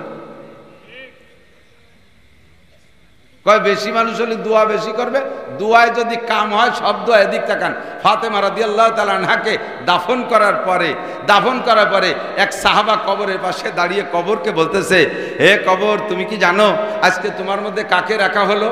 হে কবর তুমি কি জানো আজকে তোমার মধ্যে কাকে রাখা হলো? 1 নম্বরে তুমি শুনে নাও, তোমার ভিতরে জান্নাতি নারীদের নেত্রীকে রাখা হয়েছে। 2 নম্বরে তুমি শুনে নাও, সাইয়্যিদাই সুবহানিল জান্নাহ, জান্নাতি যুবকদের লিডার হযরত হাসান হুসাইন রাদিয়াল্লাহু তাআলা আনহুমার মাকে রাখা হয়েছে। 3 নম্বর তুমি জেনে নাও, শেরে খুদা আলী, নবী পাক সাল্লাল্লাহু আলাইহি ওয়াসাল্লামের কলিজার টুকরা জামাতা হযরত আলীর স্ত্রীকে রাখা হয়েছে তোমার মধ্যে। সর্বোপরি তুমি জেনে নাও, সাইয়্যিদুল মুরসালিন মুহাম্মদুর রাসূলুল্লাহ সাল্লাল্লাহু আলাইহি ওয়াসাল্লামের প্রিয় কন্যা ফাতেমাকে তোমার মধ্যে রাখা হয়েছে। হে কবর তুমি তোমার ভিতরে যারা ঢুকবে অন্য মানুষের সাথে যে আচরণ করো, তুমি ফাতেমার সাথে সে আচরণ করো না, তুমি সম্মান করো। এগুলো ডেকে বলতেছেন। কবর থেকে অনায়াসে আওয়াজ আসছে, আর উপস্থিত যারা ছিলেন তারা শুনতেছিলেন, আমি হাসান হুসাইনের মাকে চিনি না, আমি আলীর স্ত্রীকে চিনি না, আমি মুহাম্মদুর রাসূলুল্লাহর কন্যাকে চিনি না, আমি জান্নাতি নারীদের নেত্রীকে চিনি না, আমি আমল চিনি। আমার কাছে আমল নামা পেশ হবে, আমল নামা যদি সুন্দর হয় তাহলে আমার কাছে কোনো পরিচয় দেওয়া লাগবে না। বন্দায়ে ইশকে সুদি তরকে নসব কুঞ্জামি কে দারি রা ফুলা নিবরে ফুলা চিজেনিস। আমার কাছে আল্লাহর আশেক বান্দার বড় দাম আছে। অমকের বেটা অমক, অমকের বেটি অমক, অমকের মা অমক, অমকের মা স্ত্রী অমক, এই সমস্ত সনদের 1 পয়সারও দাম নাই, এই সমস্ত সার্টিফিকেটের কোনো দাম নাই। আমার কাছে দাম আছে আমলের। কথা বলুন ঠিক কি ঠিক না? কাজেই ফাতেমার আমল যদি সুন্দর হয়, তোমার ওই বলে আমারও ওয়াজ করা লাগবে না। সাহাবা তুমি বাড়ি যাও, আমার যা করার দরকার তা আমি করব। তো দোস্ত, হাজার হাজার লক্ষ মানুষ জানাজায় হাজির হলো, কিন্তু যার জানাজা পড়তেছি সে বেঈমান। আমাদের এলাকায় আছে, আপনাদের এলাকায় আছে কিনা জানি না, মানুষ মারা গেলে মাইয়তকে সামনে নিয়ে, হাদিসের ভিতরে আসছে, হাদিসের এই আমলটা করবেন, এদিক তাকান খেয়াল করেন। এসে গেলে বলি যায়, কষ্ট হচ্ছে একেবারে কি অপ্রয়োজনীয় কথা বলছি? অপ্রয়োজনীয় যখনই বলতে যায়, আজে বাজে বলতে যায়, তখন আপনার ঠেকায় দেবেন যে না হুজুর অধিক দরকার নেই। এই কথাগুলো জরুরি। মাইয়ত সামনে আসার পরে আমরা উলামাই কিরাম কিছু কথা বলি। হাদিসে আছে উজকুরু মাহাসিনা মাওতাকুম, তোমাদের মাইয়তরা যখন সামনে আসে, মাইয়তরা সামনে থাকলে তোমাদের ভিতর থেকে যে কেউ মারা গেল, এই মরা ব্যক্তির কোনো দোষের আলোচনা তোমরা করো না, যতই খারাপ হোক। একটা মানুষের 100টা কাজ আছে, 100টা কাজের ভিতরে 100টাই খারাপ থাকে না, একটা কাজ হলেই তার ভালো থাকে। কথা বলুন ঠিক না? তাহলে তোমাদের মধ্যে থেকে যে লোকটা মারা গেছে ওই লোকটা আজকে বড় অসহায়, তারে পিটাইলেও তো প্রতিবাদ করতে পারে না, গালি দিলেও জবাব দিতে পারে না, তার সমালোচনা করলেও প্রতিবাদ করতে পারে না। তবে তোমাদের এক ভাই সে যদি জান্নাতি হয়ে যায় তাহলে কি তোমাদের কোনো লস আছে? আমাদের মধ্যে থেকে একজন জান্নাতি, সে আমার দুনিয়ার দিক দিয়ে শত্রুই হোক না কেন, দুনিয়ার দিক দিয়ে আমার প্রতিবেশীর শত্রুই হোক না কেন, ও যদি জান্নাতে যায় তাতে কি আমার জান্নাতের জায়গা কমে যাবে? না, ও বদমায়েশ। কিছুদিন আগে বাংলাদেশে যখন তবলিগের কার্যক্রম চলতো, ওই তবলিগের 2 ভাগ হয়ে গেল, তবলিগের 2 ভাগ, এতাহাতি আর ওয়াজাহাতি। আছে নাকি আপনাদের এদিকে? হুজুরকে একদল আর হুজুর ছাড়া আলাদা একদল, এরকম আছে না 2 ভাগ? যারা হুজুরকে দল ছাড়া বাইরের, তার একজনের বক্তব্য আমি শুনি, কয় হুজুররা যদি জান্নাতে যায় সে জান্নাতে আমি যাব না। কয় সাদ সাহেব যদি দোজখে যায় আমি সাদ সাহেবের সাথে দোজখে যাব, তবু হুজুরকে সাথে থাকবো না। এ কথা কয় না সাদ সাহেব যদি বেহেশতে যায় তাহলে তার সাথে বেহেশতে যাব, তা কয় না। কয় সাদ সাহেব যদি দোজখে যায় তাহলে তার সাথে দোজখে যাব। বোঝা যায় যে ও বোঝে যে সাদ সাহেব দোজখে যাবে, উল্টো পাল্টা। তো মাইয়াত আপনাদের সামনে যারা আসবে, এরা মাইয়াত যারা যাকে রাখা হয়েছে, এর কোনো গুণ থাকলে বলা বলি করবেন, এর কোনো দোষ থাকলে এগুলো বলবেন না, গুণ থাকলে বলবেন। তাহলে লাভ কি? হুজুর বলেন উজকুরু মাহাসিনা মাওতাকুম, তোমাদের ভিতরে যে ব্যক্তি মারা গেল তার গুণগুলো আলোচনা করো। তাতে লাভ কি? কোনো মাইয়াতের সম্পর্কে যদি 40 জন মানুষ ভালো বলে, 40 জন মানুষ, কথা বলেন, 40 জন মানুষ ভালো বলে, তাহলে আল্লাহ পাকও তাকে ভালো বিবেচনা করে মাফ করে দিবেন। বলবা না যুবকরা সুবহানাল্লাহ? এখন আপনাকে ভালো বলার মতো কি গুণ আপনি অর্জন করে যাচ্ছেন? ঠাইসে ধরে ভালো বলাবেন। অনেক জায়গা আছে কয় ইনি কেমন ছিল, ভালো ছিল, কেমন ছিল, ভালো ছিল, কেমন ছিল, ভালো ছিল। এ হলো ঠাইসে ধরে ভালো করা, এ ভালো করার কোনো দাম নাই। আমি কয়েক বছর মানে 2 বছর আগে এক জানাজার একটা ফেসবুকের ভিতরে একটা জানাজা দেখলাম, তার ভিতরে এরকম গুণের আলোচনা হচ্ছে। তো যিনি মারা গেছেন তার গুণ আলোচনা করতে যাইয়া ওনার ভক্ত একজন বলতেছে, অত্যন্ত অমায়িক লোক ছিলেন যিনি চলে গেলেন, আমাদেরকে খুব এতিম করে রেখে চলে গেছে, কান দিয়ে বেঁচে যাচ্ছে। যত জায়গা কনসার্ট করছি সবচেয়ে ভালো অভিনয়টা উনি করতেন, প্রশংসা করতেছে। আমার জীবদ্দশা আমি যেদিন থেকে এ জগতে আসছি কোনো একটা জায়গায় ওনাকে আমি মিস করি নেই। প্রত্যেকটা গানে উনি থাকতেন, প্রত্যেকটা কনসার্টে উনি থাকতেন, বাদ্যযন্ত্র খুব ভালো বাজাইতে পারতেন, গিটারে উনি 1 নম্বর ছিলেন, হারমোনিয়াম উনি আমাকে শিখিয়েছেন, এগুলো বলতেছে। আর আমি ঢোল পিটানো জানতাম না, ঢোল পেটাইতে গেলে আমার এলোমেলো হয়ে যেত, ঢোলের পিটানটা উনি শিখিয়েছেন। এর প্রত্যেক যে প্রশংসা, খালি শয়তান কবরে জাতি যে দিলি ঢোলের বাড়ি ওর মাথায় আর ভাষায় শুরু হয়ে যাবে। কথা বলুন ঠিক না? প্রশংসা কি এই দিয়ে করতে হবে নাকি? আপনি মরার পরে আপনার সর্বপ্রথম প্রশংসাটা আসতে হবে কি দিয়ে? উনি নামাজি ছিলেন। উনি কি ছিলেন? নামাজি ছিলেন, ঠিক না? নামাজি ছিলেন। আপনার সম্পর্কে কি এই কথাটা বলার মতো আপনি গুণ অর্জন করতে পারছেন? আপনি? আমার এলাকায় গত কিছুদিন আগে একটা লোক মারা গেছে, মসজিদের ইমাম সাহেব সাক্ষী দিয়েছে, আরে ভাই এই নসিমনটা তাড়াতাড়ি জাতি দেন দিয়ে আর আলাই বালাই সারা দেশ বইরিয়া, তাড়াতাড়ি জাতি দেন, সত্যি দেন। এদিক খেয়াল করেন, কষ্ট হচ্ছে আপনাদের। উনি মারা যাওয়ার পরে উনার মসজিদের ইমাম সাহেব সাক্ষী দিয়েছে, খুলনা চাকরি করতেন মাইয়াত, চাকরির থেকে রিটায়ার্ডের পরে বাড়ি আসছে আজ 16 বছরের ভিতরে বাড়ি থাকা অবস্থায় আমি উনাকে একটি ওক্ত জামাতে তাকবীরুল মিস হতে দেখিনি। ইমাম সাহেব যদি কোনো মুসল্লির এই সাক্ষী দেয় তাহলে ওই এক সাক্ষীতে ওই লোকটার জান্নাতি হওয়ার জন্য যথেষ্ট। কথা বলুন ঠিক না? আপনি কি এমন প্রশংসা কামাই করতে পারছেন আপনার লাশটা সামনে রেখে আমরা বলতে পারবো যে উনি এক ওক্ত নামাজ কাজা করতেন না? আপনার সম্পর্কে কি বলতে পারবো উনি বিড়ি খাইতেন না? আপনার সম্পর্কে কি বলতে পারবো উনি মিথ্যে কথা বলতেন না? আমরা দায় ঠাইয়ে আপনার দোষগুলো কইলাম না, কিন্তু গুণ কবচে গুণটা কি কামাই করলেন? তবে 99টা দোষ থাকলে যদি একটা গুণ থাকে, এই গুণটার আলোচনা আপনারা করবেন। হাদিসে আসছে যেহেতু আপনার আলোচনা করবেন। আল্লাহু আকবার। হযরত ঈসা আলাইহিস সালাতু ওয়াস সালাম একবার রাস্তা দিয়ে হাঁটতেছে, সাথী উনার সাথীদেরকে বলা হয় হাওয়ারি। আমার নবীর সাথীদেরকে বলা হতো সাহাবা, আর হযরত ঈসা আলাইহিস সালামের সাথীদেরকে বলা হয় হাওয়ারি। এই হাওয়ারিদেরকে নিয়ে উনি রাস্তা দিয়ে হাঁটতেছেন, যাইতে যাইতে কত দূর গিয়ে দেখে, এই ভাই কাটা কাটা কথা কষ্ট হচ্ছে না আপনাদের? আমার সুর তো আগেও নাই, পরেও নাই, আইজও নাই, কাইলও নাই, এভাবে 2-4টে কথা খেয়াল করেন। তো এই হাওয়ারিরা সাথে নিয়ে রাস্তা দিয়ে হাঁটতেছে, যাইতে যাইতে দেখে রাস্তার পাশে চোখ পড়ছে খালের ভিতরে, দেখে একটু ফাঁকা জায়গার দিক, দেখে একটা বিড়াল মরা। কি মরা? বিড়াল মরিয়া পোক হয়ে গেছে। এত পোকের পোক যে শুধু পুকারই স্তূপ হয়ে গেছে। এ দেখলে কি এক নজরে বেশি দ্বিতীয় নজর তাকানো যায়? হযরত ঈসা আলাইহিস সালামেরও নজর পড়ছে, সাথীদেরও নজর পড়ছে। ঈসা আলাইহিস সালাম সাথীদেরকে ব্রেক করছে, কুমু হয়ে দাঁড়াও, আর হাঁটবা না। আর হাঁটতে নিষেধ করে দাঁড়ায় বলতেছে, এইটা কি বলো তো? কয় হুজুর মরা বিড়াল, বিড়াল মরা। কয় যে দেখো তোর কোনো জায়গা ভালো আছে নাকি? সারা গা পোকে বিড়বিড় করতেছে। এই মুহূর্তে জিজ্ঞেস করছে, বলো তো ওর কোনো জায়গা ভালো আছে নাকি? সবাই দেখে কয় হুজুর ভালো তো নাই, তারপরে একটু সরিয়ে কই, এ জায়গায় দাঁড়ান যাচ্ছে না। হুজুর কয় না, এই জায়গায় দাঁড়ায় রেজাল্ট দিয়ে যেতে হবে। তো দেখে কয় না হুজুর কোনো জায়গা ভালো নাই, কোথাও ভালো নাই। আবার বললেন উনজুরু সুম্মানজুর, আবার দেখো, দেখো কোথাও ভালো আছে নাকি। আবার তাকায়, কয় না কোনো জায়গা ভালো নাই। হুজুর কয় সুম্মানজুর, আবার দেখো, দেখো কোথাও ভালো আছে নাকি। 3 নম্বর বারও বললেন না হুজুর ভালো নাই, সরেন দিয়ে আর দেখা যাচ্ছে না, কিন্তু কোথাও ভালো নাই, সব জায়গা পোকা। হযরত ঈসা আলাইহিস সালাতু ওয়াস সালাম বললেন, কে ওর দাঁত কয়টা ভালো নাই? সারা গায়ে পোক, দাঁত কয়টা ভালো নাই? ও তো কোনোদিন পান খাইনি, ওর দাঁত কয়টা তো দেখো কি চকচকে ঝকঝকে। দাঁত কয়টা ভালো আছে? জি হুজুর দাঁত কয়টা ভালো আছে। হুজুর বললেন, আমি তো বলি নাই যে কোন জায়গা পোকা আছে তাই বলো, আমি বলছি কোন জায়গা ভালো আছে তাই বলো। দাঁত কয়টা ভালো আছে তা কেন কইলি না? এ জায়গা পোকা, লেজে পোকা, পায়ে পোকা, মাথায় পোকা, গায়ে পোকা, পেটে পোকা, খালি বলো পোকা আর পোকা। দাঁত কয়টা ভালো আছে আমি তো ভালোটুক জিজ্ঞেস করছি, তা কেন বলো না? এটাই মানুষের স্বভাব, এটাই মানুষের কিছু কিছু স্বাভাবিকতা আছে।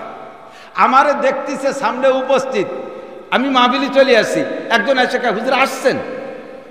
তারে কি করতে হয়? না আসিনি। দেখতেছে হুজুর আসছেন, এটা হলো স্বাভাবিক প্রশ্ন। বসে ভাত খাচ্ছে, হযরত মাওলানা আলী হোসেন সাহেব হুজুর রহমাতুল্লাহ আলাইহি একদিন ওয়াজের পরে ভাত খাচ্ছে, একজন এসে বলতেছে হুজুর কি করেন? হুজুরকে হাডুডু খেলতেছি। দেখতেছে ভাত খাচ্ছে, তারই কিভাবে জিজ্ঞেস করে হুজুর কি করেন? হুজুরও সেরকম জবাব দিয়ে হাডুডু খেলতেছি। এই স্বাভাবিক কিছু কথা থাকে। তা আমাদের এই স্বভাব হলো মানুষের দোষগুলো খোঁজা, মানুষের গুণগুলো না বলা। তো মানুষ মারা গেলে তার গুণের কথা আলোচনা। যে কথা বলছি যে আপনি যে মারা গেলেন, আপনার কি গুণ অর্জন করে মরতেছেন যে আপনাকে সামনে করে আমরা তার প্রশংসা করব? এই গুণগুলো অর্জন করার চেষ্টা করি, আল্লাহ তৌফিক দান করে বলেন আমিন। যে কথা বলতে যে অনেক দূর সরে চলে আসছি, কি বলে জানাজার আজান আর একামত, ঠিক না? মানুষের মরার জন্মের সাথে সাথে ডান কানে আজান আর বাম কানে একামত, এটা ছিল সুন্নাত। আপনারা শুনছেন কিনা তা জানি না, আমাদের আব্বা আমারা দিয়েছি কিনা তা জানি না, তবে আমার বিশ্বাস আমার আব্বা আমার ডান কানে আজান আর বাম কানে একামত দিয়েছে। আমার আব্বা একজন দিনদার মানুষ ছিলেন, এটা হলো সুন্নাত 1 নম্বর। তা আজান আর একামতের মাঝে টাইম কি পরিমাণ এদিক খেয়াল করেন। ফজরের মাগরিবের আজান দেওয়ার পরে জামাতের একামত হইতে 3-4 ঘন্টা নামাজে কয় যে হয়, যারা কয় হয় তারা জীবনেও পড়ি নেই নামাজ। মাগরিবের আজান আর জামাতের একামতের মাঝখানে কতটুক টাইম? 5-7 মিনিট, ঠিক না? ধরে নেন আপনার ডান কানে জন্মের পরে ডান কানে আজান আর বাম কানে একামত হয়ে গেছে, আজান আর একামত হয়ে গেছে, বাকি আছে নামাজ। এই নামাজই হলো জানাজার নামাজ। এই নামাজ কি তাহলে জানাজার নামাজ ফরজে আইন না ফরজে কিফায়া? সুন্নাত না ওয়াজিব? ওয়াজিব। জানাজার নামাজ ওয়াজিব, সুন্নাত, ফরজে কিফায়া ফরজ। বলেন কি? ফরজ। তো ফরজ নামাজের জন্য আজান একামত লাগে। আপনার এই ফরজে কিফায়া জানাজার নামাজের আজান একামত আগে হয়ে গেছে, নামাজটা বাকি ছিল, শুধু তাই পড়াই দেওয়া হয়েছে, ঠিক না? আল্লাহ আমাদেরকে সকলকে জানাজার নামাজ সুস্থভাবে নসিব করে বলেন আমিন। এবং আমার জানাজা সামনে করে নিয়ে মানুষের জন্য প্রশংসা করতে পারে, এই গুণগুলো অর্জন করে যার তৌফিক দান করেন। গজল গায় না আইনুদ্দিন আজাদ সাহেব, তুই মরিলে কান্দিবে কয়জন? আপনি মরলে কান্দার কয়জন রেখে গেছেন? আরে বাড়ি যারা আছে তারা বিলাপ করবে, কাঁদবে। একজন মরলে সারা বাংলাদেশ কাঁদে, এরকম আছে না নাই? একজন মরলে সারা বাংলাদেশ কান্দে, আর আরেকজন মরলে বউও কান্দে না। একজন মারা গেছে তো বিটিরা দেন, মহিলারা মানুষ কান্দার সময় এই কান্দে, খালি কান্দে না, সাথে সাথে গীত গায় আর কান্দে। পুরুষরা কান্দে, চোখ দিয়ে পানি পড়ে, শব্দ করলে একটু করে, কিন্তু কথা কয় না। বিটিরা কান্দে আর কথা কয়। এদিক আছে নাকি? সে নিয়ে দেখবেন গীত গায় আর কান্দে। তো এক মহিলা স্বামী মারা গেছে, এ মহিলা কান্দেই না, কারণ স্বামী যা নির্যাতন করছে সারা জীবন ভরে, তাতে ওই স্বামী মরে গেলে আর তার জন্য কান্দা আসতেছে না, আর খুশি হয়েছে শয়তান মরছে বাঁচছি। প্রতিবেশী এক মহিলা এসে বলতেছে, আপা একটু কান্তি, আর না কানলে মানুষ মাইন্ড করবে না। তার মানে তোমার অন্য জায়গায় যোগাযোগ আছে, এই যে মারছে সেই জায়গায় যাচ্ছি পারবে না, এই কই সন্দেহ করবে না, একটু কান্দো। আপা কানবো যে কি কইয়ে কানবো, যা আসছে তা একটু কোয়া। তো কান্তিছে আর কইছে, বাবা কোনোদিন টেঙ্গারি দে সাড়া বাড়ই নেই বাবা রে ভাই, বাবা কোনোদিন মুনাই দে সাড়া মারি নেই বাবা রে ভাই। তুমি এমন আমল করে গেছো যে তোমার স্ত্রীও তোমার জন্য কাঁদতে চায় না। আবার তুমি সমালোচনায় পঞ্চমুখ, এ ভালো না, ও ভালো না, সে ভালো না, সারা দুনিয়ার মানুষের সমালোচনা করো, নিজে কতটুকু প্রশংসিত হয়ে মরতেছি এটা কি পিছনের দিক খেয়াল করছি কখনো? আল্লাহ তাআলা আমাদের প্রশংসিত হয়ে মরার তৌফিক দান করে, সবাই বলে আমিন। ফাঁকে ওই জায়গা অল্প একটু ওয়াজ করে আসি। মনে আছে সাইয়্যিদাতুন নিসাই আহলিল জান্নাহ, জান্নাতি নারীদের নেত্রী হযরত ফাতেমা, ধরে বলেন কে? ফাতেমা, হাসান হুসাইনের মা, যুবকদের লিডার হাসান হুসাইন তাদের মা, শেরে খুদা আলীর স্ত্রী, বিশ্বনবী মুহাম্মদুর রাসূলুল্লাহর কলিজার টুকরা কন্যা ফাতেমা রাদিয়াল্লাহু তাআলা আনহা স্বামীর খেদমতে সারাটা রাত এক গ্লাস পানি হাতে করে দাঁড়িয়ে, স্বামীর খেদমতে এক গ্লাস পানি হাতে করে সারাটা রাত দাঁড়িয়ে খেদমত করেছে। আমার দেশের মা বোনরা, ভাই এদিক তাকান, আপনারা আমরাও মেয়েদেরকে বিয়ে দেওয়ার সময় বিয়েই রে বলে দেই, জামাইয়ের বাপরে বলে দেই বিয়েই। আমার মাইয়েডা এতদিন আমাদের বাড়ি ছিল, জীবনেও এক গ্লাস পানি ডালি খাই নেই, এই 17 বছর আমরা গালে উঠে ভাত খাইছি। তার মানে কি, যে তুমিও বাড়ি নিয়ে আমার মাইয়েডারে খাটাই ফিটাই খাইও না, এভাবে আদরে আল্লাহদের রাখো। এই কথা বলবেন কেন? জামাইরে বলে দেয় বাপ, খেয়াল রাখিস বাপ, আমার বড় আদরের মাইয়া, এরেতে আমরা কোনোদিন কিছু করি নাই, গায়ে একটু নখের রেসর দেই নাই, এক গ্লাস পানি ঢালাই খাই নাই, ওর পানিটুকু ঢেলে দিছি, তার মানে আমার মাইয়ে ডারে তুমি পানি ঢেলি খাওয়াইও। এই যে মায়েরে অলসতার ট্রেনিং দিয়ে পাঠাইতেছেন, ওই মাইয়া ওই বাড়িতে টিকতে পারবে না। মেয়েকে শিখাই দেবেন, শ্বশুর বাড়ি যাবি, তোর 1 নম্বরে স্বামীর খেদমত ওয়াজিব, স্বামীর খেদমত ফরজ, এইটা তুই করবি। 2 নম্বরে শ্বশুর শাশুড়ি, আজকে থেকে আব্বা মা শ্বশুর শাশুড়ি। মহিলাদের বিবাহের আগ পর্যন্ত জন্মদাতা আব্বা মা, তাদের খেদমত আবিল ওয়ালিদাইনি ইহসানা, এই আয়াতের দ্বারা আব্বা মার খেদমত। যখন মেয়েদের বিয়ে হয়ে যায়, শ্বশুর বাড়ি চলে যায়, তখন শ্বশুর শাশুড়ি হয়ে যায় আব্বা মা। তুমি আজকে থেকে খেদমত চেঞ্জ করে দাও, আব্বা মা বলে আমাদের যে খেদমতটা করতে, এই খেদমত আজকে তুমি শ্বশুর শাশুড়িরে করবা। সেই বাড়ির সবচাইতে বেশি কাজ তুমি করবা, মা রান্না করে খানা খাবা, বাজারে খানা খাবা না। ইদানিং দেখেন আশ্চর্য, সব অনলাইন হয়ে গেছে। একটু পয়সাওয়ালারা যারা, এই বাড়ির মহিলারা রান্না বান্না করে খাবে না, অনলাইনে অর্ডার দিয়ে 3 বেলা জায়গায় বসে খাবে। এমন গাইতু গরু হয়েছে, গড়িয়ে গরু। বিভিন্ন জায়গায় রেস্টুরেন্ট, রাস্তাঘাটে, রাস্তায় বড় বড় হোটেল হয়ে গেছে। বিকেলবেলা দেখা যায় গাড়ি ভরে নিয়ে অফিসারদের বউরা, শিল্পপতিদের বউরা, পয়সাওয়ালাদের বউরা, কন্ট্রাক্টরের বউরা এই জায়গা যাইয়ে ওখানে বসে খাবে, রান্না করে খাবে না। আরে পরে রাতের খাওয়া নিজে হাতে করে রান্না করে খাওয়া, এর মজাই একটা আলাদা। কথা বলেন ঠিক না? যে কথা এসে যায় বলে যায়, আপনি আপনার ছেলেরে দিয়ে বাজার করাবেন, আপনি ওই বাজার খাইয়ে মজা পাবেন না। আপনি বাজারে যাবেন, আপনার রুচি সম্মত চাহিদা অনুযায়ী দেখে দেখে মাছটা ভালো লাগছে, এই মাছটা কিনবো, লাউ এইটা ভালো লাগছে, এইটা কিনবো। ওই কেনার সময় চোখে যেটা ভালো লাগছে চয়েস করে কিনছেন, ওই কেনা থেকে নিয়ে রান্না করে খাওয়া পর্যন্ত ওই খাদ্যটার ভিতরে আপনার আত্মিক একটা টান তৈরি করে থাকে। এটা কখন রান্না করবে, এই কই মাছ কখন রান্না করবে, বড় ইলিশ কখন রান্না করবে, সেই থেকে জিভের ভিতরে পানি বাড়তে তালে থাকে। এরপরে সেই খাবার স্ত্রী রান্না করে দিলে তার ভিতরে যে মজা, ওই আটুরে বাজারে বেটারা রান্না করে তুইছে, সেই জায়গা যাইয়ে কিনে খাবেন, সেই মজা আপনি পাবেন না। মহিলাও নিজে হাতে রান্না করলে যে মজা, এই মজা অন্য কোথাও পাওয়া যাবে না। মেয়েদেরকে অলসতার ট্রেনিং দিয়ে শ্বশুর বাড়ি পাঠাবেন না, তাদের কর্মঠর প্রশিক্ষণ দিয়ে পাঠাবেন। হযরত ফাতেমা রাদিয়াল্লাহু তাআলা আনহা স্বামীর খেদমতে যদি এরকম করতে পারে, আমার দেশের মা বোনরা স্বামীর কাপড় ধুয়ে দেবে না, স্বামীর কোনো খেদমত করতে রাজি না। ভালো করে জেনে নেন, এসে গেছে একটু বলে যায়, ওয়াজের দিকে চলে যাব, ওয়াজ রয়েছে অন্য জায়গা।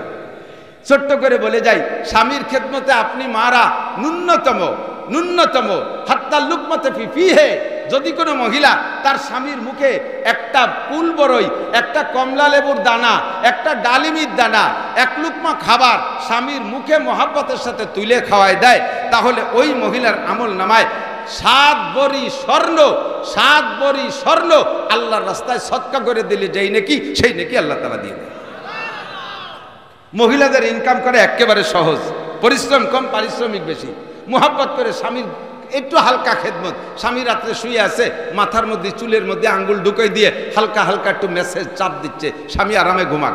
প্রত্যেক একটা চাপ দিয়ায় 7 ভরি স্বর্ণ আল্লাহর রাস্তায় দান করার সওয়াব। স্বামীর জুতা জোড়া সোজা করে দিলে 7 ভরি স্বর্ণ দান করার সওয়াব। এমনকি গায়ে একটা ঘামাসি গোটা দেখছে, এই ঘামাসির গোটাটা যদি স্বেচ্ছায় মহাব্বতের সাথে স্ত্রী গায়ের থেকে মেরে দেয়, তাহলে মহিলার আমল নামায় 7 ভরি স্বর্ণ দান করার সওয়াব। স্বামী মাঠের থেকে কষ্ট করে এসে ঘরে বসছে, একটা হাত পাখা তাল পাখা অথবা ঘরে যদি কারেন্টের ফ্যান থাকে সুইচটা অন করে স্বামীর গায়ে বাতাস চালু করে দিয়েছে, সুইচ অন করতে যে দেরি, তার আমল নামায় 7 ভরি স্বর্ণ দান করার নেকি লিখতে একটু দেরি হয় না। যদি কারেন্ট ফ্যান না থাকে, ফ্যান চালাই দিতে হবে। ফ্যান তাই বলে যেন কনকনে শীতের রাত্রি, পুষ মাসের রাত্রি আছে, স্বামী বইছে আর ফ্যান চালাই দিলে, সে সময় আপনার এই 7 ভরি নেকি স্বর্ণ দান করার নেকি নিতে হলে গায়ে একটা কম্বল জড়াই দিতে হবে। কম্বলটা লেপটা গায়ে উঠে দিলে 7 ভরি স্বর্ণ দান করার সওয়াব। আপনি স্বামীর জুতো জোড়া সোজা করে দিলে 7 ভরি, ওযু বানানোর পানি গরম করে দিলেন শীতকালে 7 ভরি স্বর্ণ দান করার সওয়াব। মহিলাদের পায়ে পায়ে কদমে কদমে আল্লাহ তাআলা নেকি কামাই করার ব্যবস্থা করে দিয়েছে। দুঃখের বিষয় হলো চলমান জগৎটা এমন পরিস্থিতিতে এসে পৌঁছে গেছে, নারীদেরকে স্বামীদের থেকে বিচ্ছিন্ন, সমান অধিকারের নামে নারীদেরকে স্বামী স্ত্রী যে সম্পর্ক, এই যে ভালোবাসাটা, এই যে খেদমতের আদান প্রদানটা, এটা একেবারে বিলুপ্ত করার একটা ষড়যন্ত্র। কথা বলুন ঠিক কি না? সমান অধিকার এই কথাটা বলতেই তো লজ্জা লাগে। সমান অধিকার বহুত ব্যাখ্যা আমরা কইতে পারি, কিন্তু সব কথা তো আর মাইকি কোয়া যায় না। তো সবচাইতে ছোট্ট একটা কথা বলি, সমান অধিকার যদি দেন, তাহলে এতদিন মহিলারা বাচ্চা পেটে গর্ভধারণ করছে, এখন থেকে বিটারা করবে। সমান অধিকার ভাগ করি, একদিন মহিলা আদম আলাইহিস সালাম থেকে এ পর্যন্ত মহিলারা বাচ্চা পেটে গর্ভধারণ করছে, এখন তো বিটাকে পেটে ঢুয়ে দেন। সম্ভব? কোথাও সম্ভব না। আর রিজালু কাওয়ামুনা আলান নিসা, আল্লাহ তাআলা পুরুষদেরকে নারীদের উপরে প্রাধান্যতা দিয়ে সৃষ্টি করেছে। পুরুষের হাড় শক্ত, কণ্ঠ মোটা, গায়ের শক্তি বেশি, মেধা বেশি। 2 জন মহিলা সাক্ষীর পরিবর্তে 1 জন পুরুষ সাক্ষী যথেষ্ট। 2 জন মহিলা সাক্ষীর যতটুকু গুরুত্ব, 1 জন পুরুষ সাক্ষীর সেই গুরুত্ব আল্লাহ তাআলাই তার পক্ষ থেকে এভাবে ভাগ করে দিয়েছে। আপনি কেন তাদেরকে সমান অধিকার দেবেন? আদৌ কোনোদিন পারবে? কথা বলেন, পারবে? কোনোদিনও পারবে না। আল্লাহ তাআলা হেফাজত করুক। মেয়েরা এই প্রশিক্ষণ সেখান থেকে নেবেন। যে কথা বলতে যে অনেক দূর সরে চলে আসছে, আজান মনে আছে নাকি? আজান 5 ওয়াক্ত নামাজের জন্য মসজিদে কি হবে? আজান হবে। তবে হজ ও ফরজ এর জন্য মানুষকে ডাকতে হবে, এই আজানটা ইব্রাহিম তুমি দিয়ে দাও। কাবাঘর নির্মাণের পরে মাকামে ইব্রাহিমের উপরে দাঁড়াইয়া, মাকামে ইব্রাহিম, হাজি সাহেব, হাজি কেউ আছেন নাকি? হাজি সাহেব, মাশাআল্লাহ, হাজি আছে। হাজি সাহেবরা দেখেছেন না কাবাঘরের পাশে মাকামে ইব্রাহিম? কাছের ছবিতেও দেখছেন, কাবাঘরের পাশে একটা কাছের বাক্স, খুব সুন্দর একটা লালটিনের মতো দেখা যায়। ওর ভিতরে একটা পাথর আছে, এই পাথরটার নাম হলো মাকামে ইব্রাহিম। ইব্রাহিম আলাইহিস সালামকে আল্লাহ তাআলা কাবাঘর নির্মাণের অর্ডার করেছেন, তো হাতে যতদূর নাগাল পাইছে অতদূর পর্যন্ত ইসমাইল পাথর আগে দিচ্ছে, আর ইব্রাহিম আলাইহিস সালাম গাচ্ছে। জিব্রাইলকে বলছে, ভাই জিব্রাইল, কাবাঘরকে এতটুকু আর তো এত লাগল পাচ্ছি না। আর এই শেষ সময় তো আর মক্কায় বাঁশ নাই যে ভাড়া বাঁধতে উঁচু হবে, তাহলে বাঁশও নাই, ভাড়া বাঁধার ব্যবস্থা নেই, আমি কাবাকে এই পর্যন্ত ছাদ দিয়ে দেবো? কয় যে না, আরও উঁচু হবে। কতটুকু উঁচু হবে? কয় যে আরও উঁচু হবে, যেখানে গেলে আপনার যতটুকু মাপ আছে আল্লাহই বলবেন, আমি বলে দেবো, সেই জায়গা থেমে যাবেন। এখন সেই উঁচু পর্যন্ত উঠবে কি দিয়া? ইসমাইল আলাইহিস সালাম ছোট্ট একটা পাথর এনে দিয়েছে।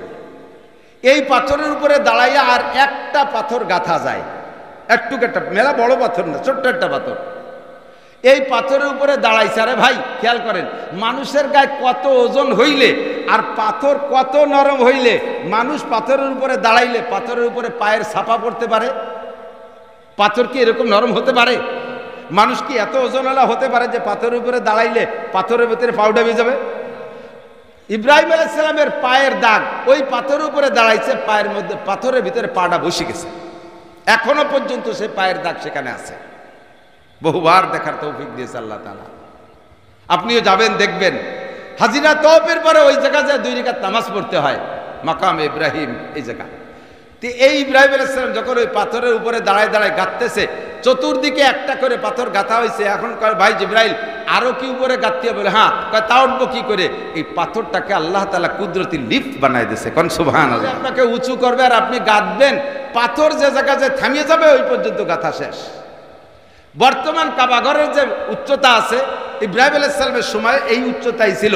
ওই পরিমাণ ইব্রাহিম আলাইহিস সালামকে পাথরে উঁচু করে নিয়ে দাঁড় করে দিয়েছে। আর ইব্রাহিম আলাইহিস সালাম কাবাঘর নির্মাণ করলেন পাথরের উপরে দাঁড়াইয়া। আল্লাহ পাক রব্বুল আলামিন অর্ডার করলেন, ওয়াআযিন ফিন নাস বিল হজ্জ ইয়াতুকা রিজালান ওয়া আলা কুল্লি দামিরিন ইয়াতিনা মিন কুল্লি ফাজ্জিন আমিক। আপনি আজান দেন, 5 ওয়াক্ত নামাজের আজান হবে কিয়ামত পর্যন্ত। হজের আর আজান হবে না, হজের আজানটা আপনি দেন। আদম আলাইহিস সালামের পরে 1000 বছর পরে নূহ আলাইহিস সালাম, নূহ আলাইহিস সালামের 1000 পরে ইব্রাহিম আলাইহিস সালাম, 1000 বছর পরে ইব্রাহিম আলাইহিস সালাম। সেই সময় ইব্রাহিম আলাইহিস সালাম আজান দিয়েছে, তখন কি দুনিয়ায় 800 কোটি মানুষ ছিল? মানব বসতি যত দূরের মধ্যে ছিল, ইব্রাহিম আলাইহিস সালামকে আজান দিতে বললেন। ইব্রাহিম বললেন, আল্লাহ আমার এই আজানের আওয়াজ কত দূর যাবে? আল্লাহ তাআলা বললেন, মাইক লাগবে না, ইথার লাগবে না, নেটওয়ার্ক লাগবে না, মোবাইল লাগবে না, আজান দিবা তুমি, পৌঁছাই দেব আমি। বর্তমান বিশ্বে যত দূরে মানুষ আছে সমস্ত মানুষের কানে তোমার আজান আমি আল্লাহ তাআলা পৌঁছে দেব। ওই সময় দুনিয়ায় যত মানুষ জীবিত ছিল সব মানুষ ইব্রাহিম আলাইহিস সালামের হজের আজান শুনছে। শুধু তাই না, খেয়াল করেন, দুনিয়ায় যারা জীবিত ছিল শুধু তাই না, আমরা তো সে সময় দুনিয়ায় ছিলাম না, আমরা ছিলাম রুহের জগতে। এই ইব্রাহিম আলাইহিস সালামের আজান, হজের আজান রুহের জগতে পৌঁছে গেছে। ওখানে বসে আমরা লব্বাইক বলেছিলাম। হজের আজানের জবাব কি? লব্বাইক। বলেন কি?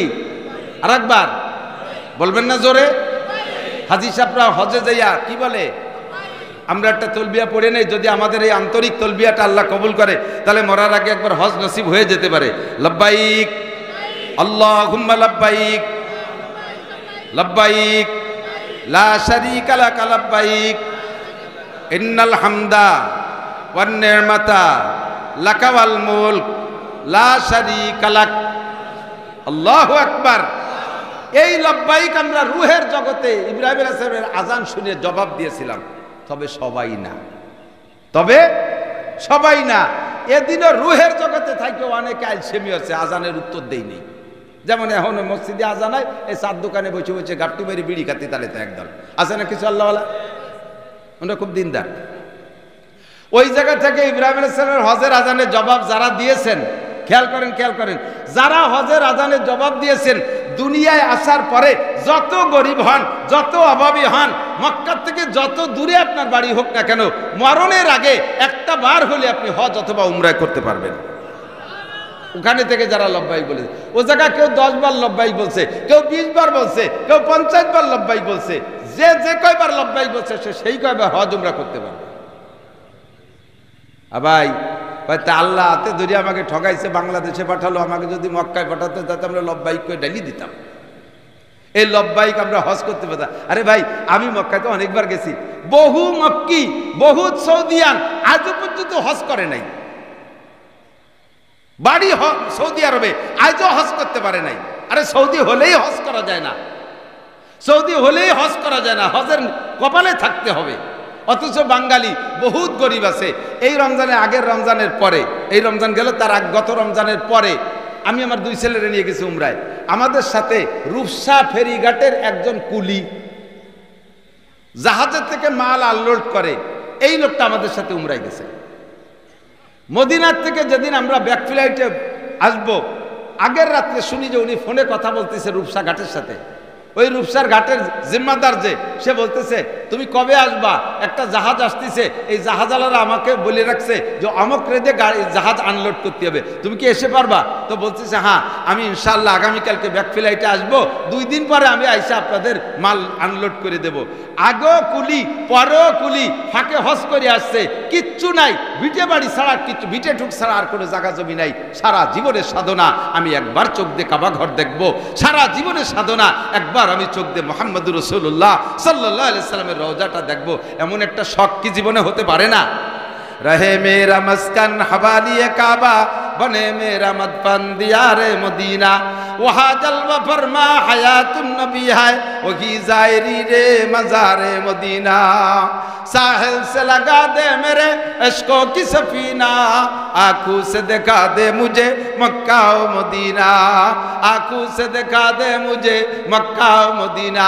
दुनियार संसद भवन দেখেছো, রাজা বাচ্চার বাড়ি দেখছো, আর নেতা নেত্রীর বাড়ি দেখছো, দুনিয়ায় যত ঘর বাড়ি দেখো না কেন, ওই কালো ঘরটায় কোনো কারুকার্য নাই, ওর গায়ে কোনো রং নকশা নাই, একেবারে কালো, গায়ে মেটে মেটে পাথর দিয়ে বানানো, গায়ে একটা কালো কাপড় দিয়ে ঘেরা। ওই ঘরটারে যতবার দেখবা কোনো দিন তৃপ্তি শেষ হবে না, সারা জীবন ভরেও যদি দেখেন কোনো দিন আপনার চোখ ফিরাইতে পারবেন না।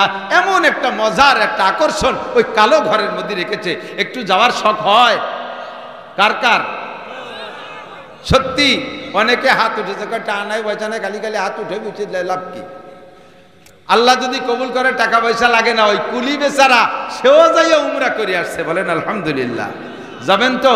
এই সময় হযরত ইব্রাহিম আলাইহিস সালামের হজের আজানে যে সকল আশিকিনরা রূহের জগতে লাব্বাইক বলেছিল, তারা লক্ষ লক্ষ যাইতেছে, তারা হজ করবে, তারা উমরা করবে। আল্লাহ পাক আমাকেও তৌফিক দিয়েছে, আমি গিয়েছি, আরও যাব ইনশাআল্লাহ। আল্লাহ যদি এই মাঠে যারা বসা আছে মরণের আগে একটা বার হলো হজ উমরা করার তৌফিক দান করে। আজকে থেকে একটা বিমা খোলেন, হজ বিমা, জীবন বিমা তো কত খুললেন, জীবন বিমা, এই জীবন বিমা খোলে না? জীবন বিমা, ওর নাম কি জীবন বিমা না মরণ বিমা? আমি না নাম থইছি মরণ বিমা। ও টাকা জমা করার সময় নিয়ত করেই থই যে আমি যদি অকালে মরে যাই তাহলে ছেলে মেয়ে কি ওই খাবে, এই কয়টা থাকলো তাই তারা ধুয়ে মুছে খাবে। সত্যি ওই টাহার মেয়া দেওয়ার আগে ওই দামলাটা মরে যায়, পরে ওই টাহা ছেলে মেয়েরা মরার পরে ধুয়ে মুছে খায়। তাহলে এই টাকা আমার জীবদ্দশায় কাজে লাগলো না, লাগলো যে মরার পরে। ওর নাম কি জীবন বিমা না মরণ বিমা? মরণ বিমা খুলে বস্তা বস্তা টাকা রাখেন। আজকে থেকে প্রতিজ্ঞা করেন আমি এখন থেকে একটা হজ বিমা করবো ইনশাআল্লাহ। হজ বিমা মানে কোনো ব্যাংকে টাকা রাখবেন না, ছোট ছোট করে নিজের অধীনে আয়ত্তের মধ্যে রাখা আপনি টাকা জমা করেন, পরিমাণ মতো টাকা হয়েই যাবে ইনশাআল্লাহ, পরিমাণ মতো টাকা হয়েই যাবে। আল্লাহ তাআলা সবাইরে নসিব করে বলেন আমিন। সময়টা এখন হজের সময়, সারা দুনিয়া জুড়ে দোয়া কবুল হবার সময় চলতেছে। বিশ্বের যেখানেই মুসলমান আছে সেখান থেকে যাইতেছে, আমার বাংলাদেশের থেকে হাজার হাজার হাজিরা যাচ্ছে। এই দোয়া কবুল হবার সময় আল্লাহ তাআলা আমাদের বসার তৌফিক দিয়েছে। আল্লাহ তাআলা আমাদের আজকের মজলিসকে কবুল করে, যে কথাগুলো শুনেছি সামনে শুনবো, আমল করার তৌফিক দান করে, সবাই বলেন আমিন। মুক্তাসার বেশি লম্বা করব না, অনেক কথা বললে মনে থাকে না, পিছনে যে কটা বলছি ও কটা তো মনে আছে, ও কটা তো আমল করা যাবে ইনশাআল্লাহ। আল্লাহ কবুল করুক, বিশেষ করে মা বোনদেরকে যা বলেছি সে কথাগুলো তারা আমল করবে, আল্লাহ সবাইকে কবুল করুক। আমি আজকে আয়াত পড়ছি দুই দিকের, একটা হলো সবচেয়ে বড় ইবাদতের একটা আয়াত পড়ছি, সবচেয়ে বড় ইবাদত, খেয়াল করতেছেন না? করতেছেন। আবার আমরা এখানে বসছি উলামায়ে কেরাম, আপনারা জানেন না এমন কিছু আমাদের বলা সম্ভব না। কিছু কিছু আনুকা কিসসা যদি এসে যায়, এই পোলাপান নড়িস না, চলে যাচ্ছ কে, ওয়াজ শিখবা না? আমরা মরি যাওয়ার পরে ওয়াজ করবে কারা? দুইও মুছে খাতিয়ে রবি বয় মাইক দল্লি টাহা।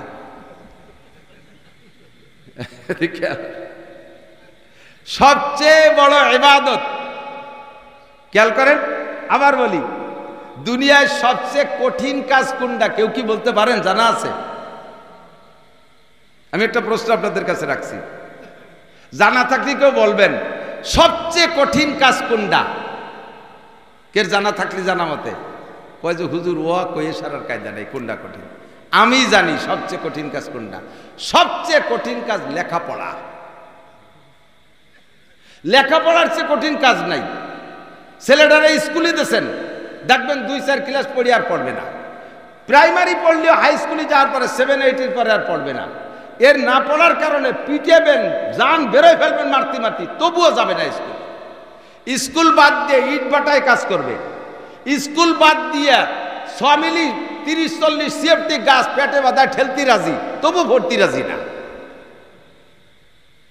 কতক্ষণ পড়ার বয়সে আমার মাদ্রাসার ছাত্র পুরন কবরস্থানের ভাঙ্গা কবরের মধ্যে যে পলাইছে, যে জায়গা দিনই যাইতে ভয় লাগে যে ওই জায়গা গেলি পারা ফেরেশতারা জিজ্ঞেস করলো মার রব্বুকা, সেই পুরন ভাঙ্গা কবরের মধ্যে পলাই রয়েছে আমার এক সাথী ছাত্র বয়সে, দিনিয়ে যাইতে সে জায়গা ভয় পাই। তাহলে পড়ালেখা এত কঠিন যে পড়ালেখা বাদ দিয়ে দুনিয়ার কঠিন থেকে কঠিন কাজ করতে রাজি, তবু পড়তে রাজি না। দুনিয়ার কাজের দিক দিয়ে কঠিন কাজ, সবচাইতে কঠিন কাজ লেখাপড়া। আর সবচাইতে শ্রেষ্ঠ ইবাদত কোনটা, এটাও আপনি জবাব দিতে পারবেন না। আল্লাহ পাক, আল্লাহ নবী সাল্লাল্লাহু আলাইহি সাল্লাম বলেন, যেই ইবাদত করলে সবচেয়ে বড় আবেদ হয় সেই ইবাদতের নাম সবচেয়ে বড় ইবাদত। বলেন, যেই ইবাদত করলে, ইবাদত যে করে তারা আবেদ বলে। যেই ইবাদত করলে নবী পাক, এ যুবক আমাদিক, যেই ইবাদত করলে নবী পাক ওই লোকটাকে, আল্লাহ পাক ওই লোকটাকে সবচেয়ে বড় আবেদ বলে, তাহলে ওই লোকটার ওই ইবাদত সবচেয়ে বড় ইবাদত। সেই ইবাদতটা কি? হুজুর আলাইহিস সালাতু ওয়াস সালাম বলেন আমার দিক, ইত্তাকিল মাহারিমা তাকুন আবাদান নাস, ইত্তাকিল মাহারিমা তাকুন আবাদান নাস। যদি তুমি দুনিয়ায় সবচেয়ে বড় আবেদ হইতে চাও, সবচেয়ে বড় আবেদ হইতে চাও, আল্লাহর কাছে যদি সবচেয়ে বড় আবেদ হিসেবে পরিগণিত হতে চাও, তাহলে একটা কাজ করো, কাজটা ছোট, ইত্তাকিল মাহারিম। দুনিয়ায় যত হারাম কাজ আছে সব হারাম কাজগুলো পরিহার করে চলো, সমস্ত হারাম কাজগুলো ছেড়ে দাও, তাহলে তুমি হবা সবচাইতে বড়। আল্লাহ পাক নিজেই বলেন, ইনতাজতানিবু কাবায়ের, আমার দিক, যত কবিরা গুনাহ আছে সমস্ত কবিরা গুনাহ হালাল না হারাম? জোর হলো না? যত কবিরা গুনাহ আছে হালাল না হারাম? আল্লাহ পাক বলেন, ইনতাজতানিবু কাবায়ের, যদি তুমি কবিরা গুনাহগুলো ছেড়ে দিতে পারো। নবী পাক বলেন, তাকুন আবাদান নাস, তাহলে তুমি হবা সবচাইতে বড় আবেদ। আল্লাহ পাকও বলে নাই, নবীও বলে নাই, সবচেয়ে বেশি নামাজ পড়লে সবচেয়ে বড় আবেদ, সারা রাত দাঁড়ায় দাঁড়ায় নফল পড়লে সবচেয়ে বড় আবেদ, রেগুলার তাহাজ্জুদ পড়লে সবচেয়ে বড় আবেদ, মাসে 2 খতম কোরআন পড়লে সবচেয়ে বড় আবেদ, বছরে 2 বার চরমুনায় যাইতে পারলে সবচেয়ে বড় আবেদ, বছরে 2 বার উমরা করলে সবচেয়ে বড় আবেদ, প্রত্যেক বছর একবার হজ করলে সবচেয়ে বড় আবেদ, লক্ষ লক্ষ কোটি কোটি টাকা দান করলে সবচেয়ে বড় আবেদ, অবিরাম জিকির ফিকিরে থাকলে সবচেয়ে বড় আবেদ, মাথায় পাগড়ি বাঁধতে জুব্ব পরে চললে সবচেয়ে বড় আবেদ। এ কথা আল্লাহ বলে নাই, নবীও বলে নাই। আল্লাহ বলেছেন, নবীও বলেছেন, সবচেয়ে বড় আবেদ হওয়ার জন্য একটাই আমল, তোমার জানা মতে কোরআন সুন্নাহ অনুযায়ী, কোরআন এবং হাদিসে যাকে হারাম বলে, এই সমস্ত হারামগুলো পরিহার করো, তাহলে হবা তুমি সবচেয়ে বড় আবেদ। তাহলে বোঝা যায় সমস্ত হারাম কাজ ছেড়ে দেওয়া সবচেয়ে বড় ইবাদত। বুঝেন নাই? সব হারাম কাজ ছেড়ে দেওয়া সবচেয়ে বড়। কেন বললেন? আরে ভাই আমার দিক, কেন বললেন? ইবাদত করা যতটা কঠিন, হারাম কাজের অভ্যাস থাকলে তা ছাড়া তার চাইতে কঠিন। কতক্ষণ? দুধ হালাল, খাইয়ে শুকর আদায় করলে নেকি হয়। দুধ পান করে আলহামদুলিল্লাহ বলছেন, নেকি হয়ে গেছে। দুধ খাওয়া সহজ, কোনো কঠিন না। পানি খাওয়া সহজ, আসাকাহুম রাব্বুহুম শারাবান তাহুরা, আলহামদুলিল্লাহ বললেন, পানি খাওয়া হয়ে গেল, নেকিও হয়ে গেল। শুকর আদায় করা কোনো কঠিন না। কথা বলেন? স্ত্রী আছে আপনার ঘরে, ব্যবহার করা সহজ। রাতের বেলায় স্ত্রী, আপনি এক জায়গায় থাকেন, ইচ্ছা মতো স্বামী স্ত্রী বৈবাহিক জীবন যাপন করতে পারতেছেন, ব্যবহার করতেছেন, স্বামী স্ত্রী মিলনে মিলনে নেকি হয়, এ নেকি কামাই করা সহজ। কিন্তু যদি কোনো পুরুষের জিনা করার অভ্যাস থাকে, কোন পরনারীর সাথে পরকিয়া করে, দুঃসম্পর্ক, খারাপ সম্পর্ক করে, খারাপ অভ্যাস থাকে, জিনা করার অভ্যাস থাকে, ঘরে যত বড় সুন্দর স্ত্রী থাকুক না কেন, ওর যদি কোনো জায়গায় প্রেম প্রণয় করে সে জায়গা জিনা করার অভ্যাস থাকে, সেখান থেকে উঠে আসা বহুত বড় কঠিন। আসতে কইছেন ঠিক? প্রমাণ হলো যে আপনারা সবাই ভালো, ওই অভ্যাস নাই, দোষ নাই, এটা দোষের কিছু না। যার এই অভ্যাস আছে, তার ঘরে যদি বিশ্ব সুন্দরী প্রিয়াঙ্কা চোপড়াও যদি তার স্ত্রী হয়, বাংলাদেশের চলচ্চিত্রের সুন্দরী নায়িকাও যদি তার স্ত্রী হয়, ওই স্ত্রী ঘরে থাকতে সে যদি এক মহিলার সাথে প্রেম করছে, মহিলার চেহারা আলকাতরাতুন নিসা, কাউসার মতো কালা, নাম তার কাজলি, এইসা কালার কালা, অথচ তার সাথে ভালোবাসা হয়ে গেছে, সে জায়গা সম্পর্ক চলতেছে, ওই জায়গাতে উঠে আসা বহুত বড় কঠিন। যদি কোনো লোকের ঘুষ খাওয়ার অভ্যাস হয়, যদি কোনো লোকের ঘুষ খাওয়ার অভ্যাস হয়, ওই লোকটা বেতনে তৃপ্তি পায় না। কথা কন? ঘুষ খাওয়ার অভ্যাস হইলে বেতনে তৃপ্তি পায় না। কারণ বেতন সম্পর্কে জানা আছে, ওটা অনায়াসে অ্যাকাউন্টে ঢুকে যাবে, বেতনটা অনায়াসে অ্যাকাউন্টে তারিখ মতো ঢুকে যাবে, ওটা এনি টাইম যে কোনো সময় বের করে নিয়ে আসতে পারবো। কিন্তু ঘুষে টাকা ছুটে গেলে ধরা কঠিন। এই জন্যই ঘুষের পিছনে হন্য হয়ে ছোটে, আছে না নাই? ঘুষ খাইতে আল্লাহু আকবার, যে একবার যদি ঘুষের অভ্যাস হয়ে যায়, তাহলে যে জায়গায় গেলে ঘুষ নাই, ওই জায়গায় ওটা পোস্টিং নিতেই চায় না। যে এলাকায় ঘুষ বেশি, লক্ষ লক্ষ টাকা দিয়ে সেই এলাকায় পোস্টিং নেয়। এরকম কিছু আল্লাহওয়ালা অফিসার আছে না? এরকম কিছু দিনদার ভদ্রলোক আছে না, চাকরি বাকরি করে? কোথায় ঘুষ বেশি, পোস্টিং সেই জায়গা নেব। আর ঘুষের যদি একবার অভ্যাস হয়ে যায়, তখন সে বেতনে তৃপ্তি পায় না। যে লোকটা মদ গাঁজা ইয়াবা ফেনসিডিল হিরোইন খাওয়ার অভ্যাস হয়ে গেছে, ওই লোকটা দুধে তৃপ্তি পায় না, মধুতে স্বাদ পায় না, ওই লোকটা দুনিয়ার কোনো হালালে তৃপ্তি পায় না। আর ওই হারাম থেকে উঠে আসা বড় কঠিন। হারাম থেকে ফিরানোর জন্য তাকে কি পরিমাণ চেষ্টা করে। রেহাব নামে জেলখানা বানাইছে, রিহাব। এই রেহাবের ভিতরে নিয়ে 3 মাস 6 মাস পর্যন্ত আটকায় রেখে বাড়ি পাঠায় দেয়। প্রথম দিন আইসেই বিসমিল্লাহ কয়, সেই মদ দেওয়ার গাঁজা দিয়ে। হারামে অভ্যাস হয়ে গেলে ওখান থেকে উঠে আসা কঠিন। জিনার অভ্যাস হয়ে গেলে ফিরে আসা কঠিন। যদিকের সুদ খাওয়ার অভ্যাসে, আমার দিকে খেয়াল করেন, যদিকের সুদের অভ্যাস হয়ে যায়, ওই লোকটা ব্যবসার টাকায় তৃপ্তি পায় না। ব্যবসায় সামান্য লাভ হয়, আর ব্যবসা করে লাভ করতে তো জানটা বেরোয় যায়। ঢাকার থেকে মাল আনতে হবে, এরপরে বেচতে হবে, খুলনাতে মাল আনতে হবে, তারপরে বেচতে হবে। আর সব মালে লাভ হয় কি হয় না, কোনো নিশ্চয়তা নাই। আল্লাহর ফজলে সুদে টাকার মাইর নেই, ওতে লাভ হবেই হবে। হাজারে 100, লাখে 1000, নাকি লাখে 10,000, হাজারে 100, লাখে 10,000 টাকা দিয়ে জমা দিয়ে স্ট্যাম্পে সই রেখে নাক ডেকে ঘুমাবে, কাবাঘরের মধ্যে বসে বসে তসবিহ তাহলিল করবে, ও না সে ওনার অ্যাকাউন্টের মধ্যে টাকা ঢুকিয়ে যাইবে। সুবহানাল্লাহ, কথা কন না কেন? কি বিল্লাহ? সুদখোর হাজি, সুদে টাকা দিয়ে যদি হজে যাও, ফেরেশতারা ওই জায়গা জুতো নিয়ে বসে রয়েছে, তুই এয়ারপোর্টে নাম লিয়ে খালি সাড়ে শয়তান। ঘুষিয়ে টাকা দিয়ে আইসে হজ করতে, উমরা করতে, ঘুষ খাওয়া টাকা দিয়ে, বেতন পাও 30,000, বছরে 2 বার উমরা করে, এই গুমরা টাকা পাস কোন জায়গা? হারাম টাকা ইবাদত, লা সাদকাতা মিন গুলুলিন। আল্লাহ পাক বলেছেন, নবী পাক বলেন, হারাম টাকার কোনো সদকা আল্লাহ কবুল করে না। হারাম টাকা ঘুষ খাইয়া, সুদ খাইয়া, চুরি করে, ডাকাতি করে, কন্ট্রাক্টের মাল মারিয়ে দিয়ে, রাস্তায় কন্ট্রাক্টরের মাল দেশে এই পরিমাণ মাল রাস্তায় খরচ করবা, লামসাম খরচ করে মোটা টাকা মারিয়ে দিয়ে, সেই টাকা দিয়ে মসজিদের টাইলস কিনে দেয়, এসি কিনে দেয়। তোমার এই এসির বুয়ো না মসজিদ, তোমার এই টাইলসের বুয়া না বুকা না মসজিদ।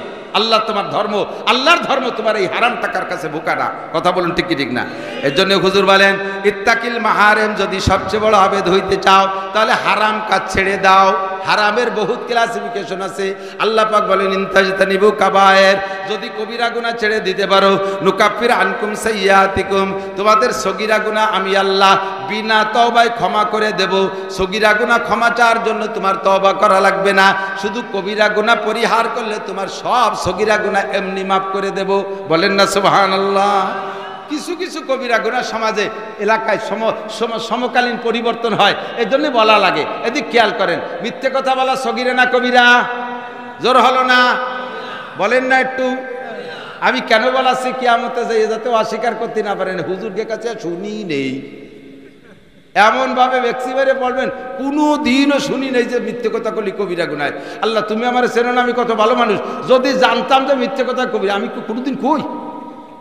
এই বলে মুখ মুছবেন কাউর মতো। কাউয়ে দেন কিছু খাইয়ে ডালের সাথে বাড়ি ভর দেয়, কিচ্ছু খাইনি।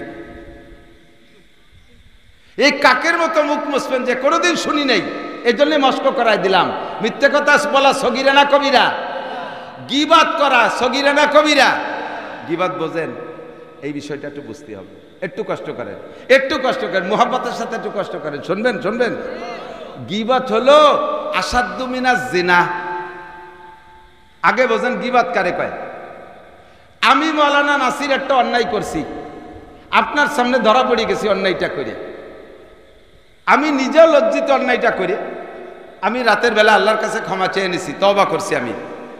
আপনি আমাকে সমাজে খাটো করার জন্য, সমাজে আমাকে খাটো করার জন্য, দাগি করার জন্য মানুষের কাছে যেখানে সেখানে আমার ওই দোষটা চর্চা করতেছেন, এর নাম গীবাত।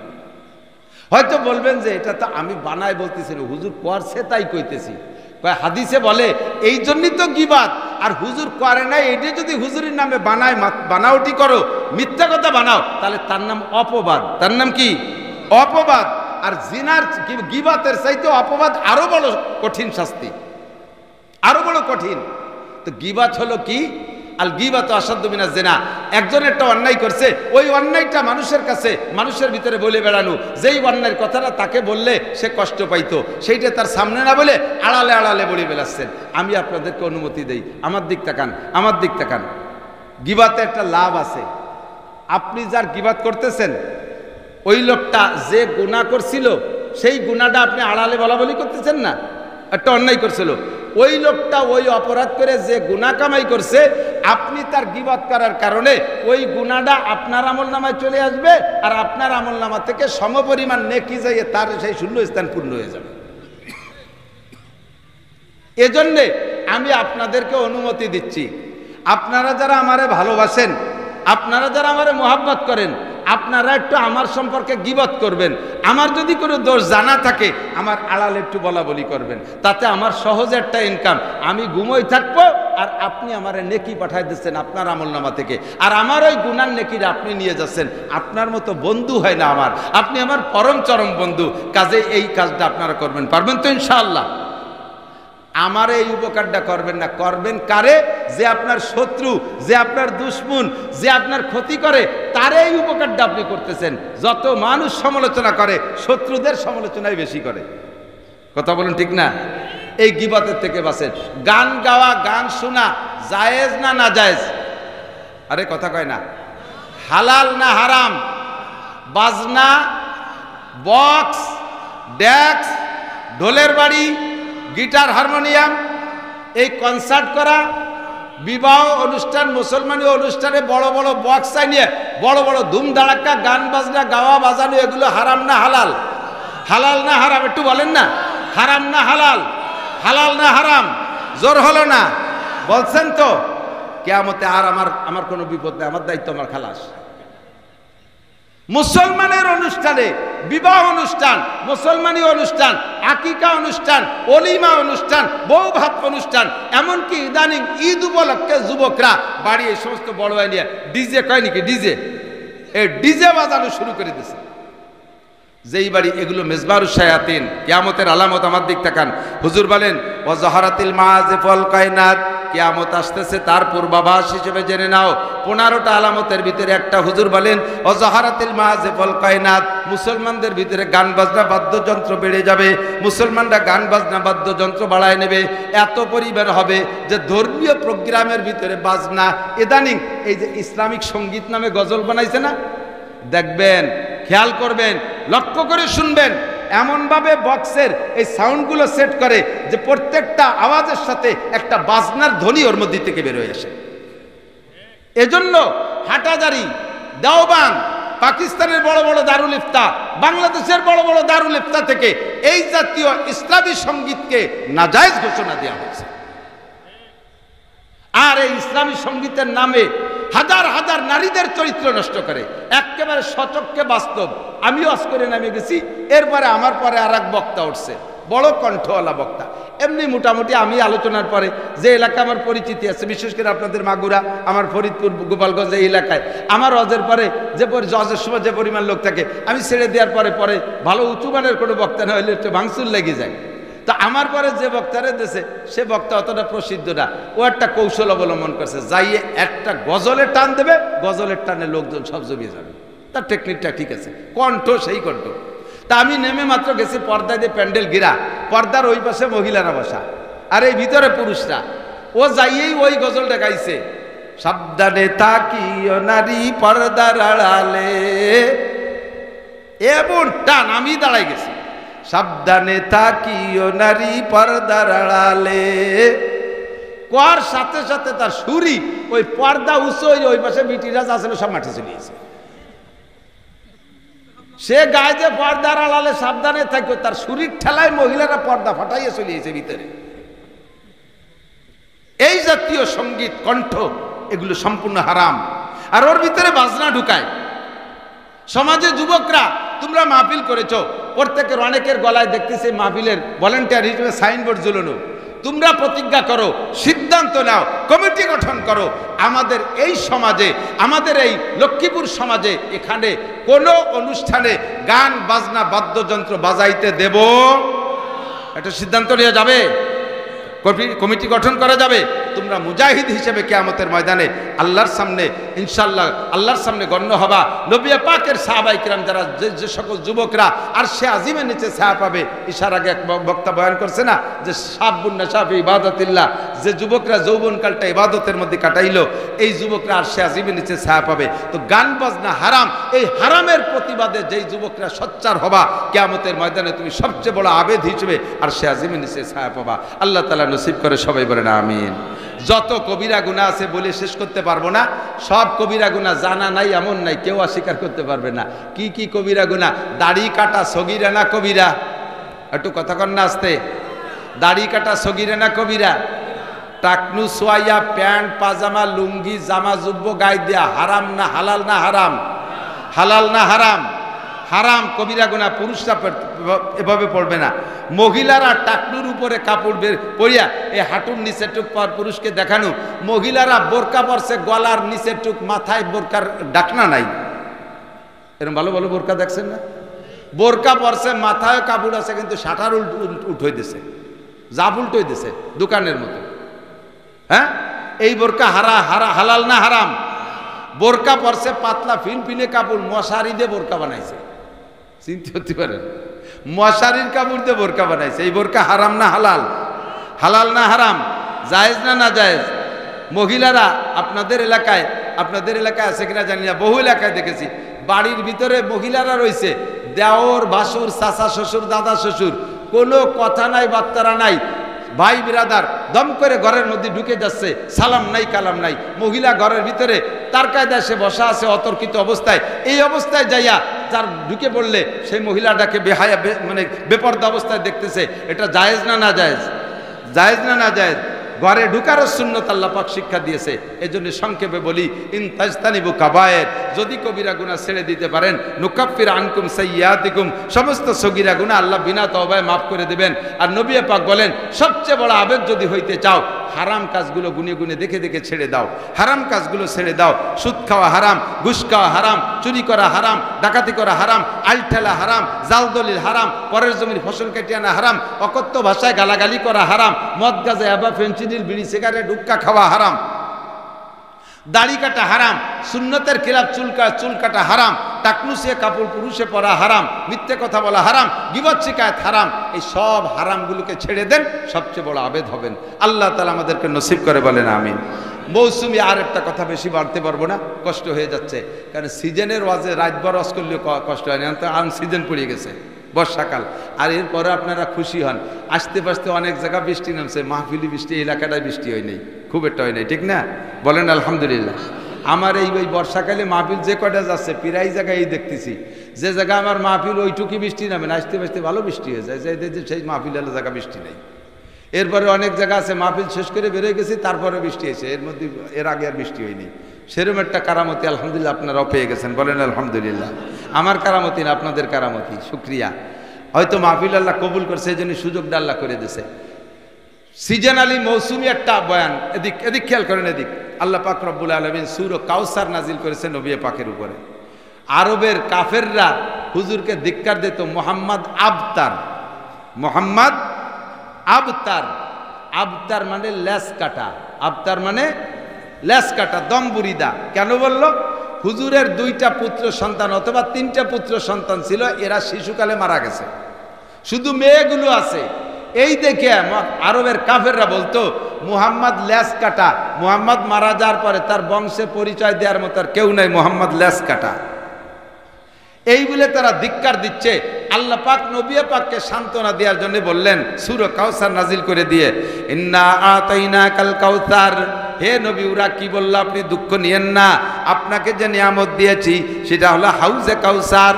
হাসরের মাঠে মানুষ যখন পিপাসায় বুক শুকিয়ে যাবে, পিপাসায় কাতরাইতে থাকবে, একমাত্র আপনার কাছে থাকবে হাউজে কাউসার। যে আসবে আপনার কাছে সে পাবে হাউজে কাউসার। যারা আপনাকে লেস কাটা বলে ধিক্কার দিচ্ছে, গালি দিচ্ছে, ওর একটা আপনার কাছে হাউজে কাউসার পান করতে যাইতে সুযোগ পাবে না। মুমিন যারা ইমানদার তারা হাউজে কাউসার পান করতে আপনার কাছে যাবে। ইন্না আতাইনাকাল কাউসার এক আয়াত, 2 নম্বরে বেশি ব্যাখ্যা দেব না। ইন্না আতাইনাকাল কাউসার, এরপরে আছে ফাসাল্লি লিরাব্বিকা ওয়ানহার। এই আয়াতের ভিতরে 2টি আমল আমার দিক।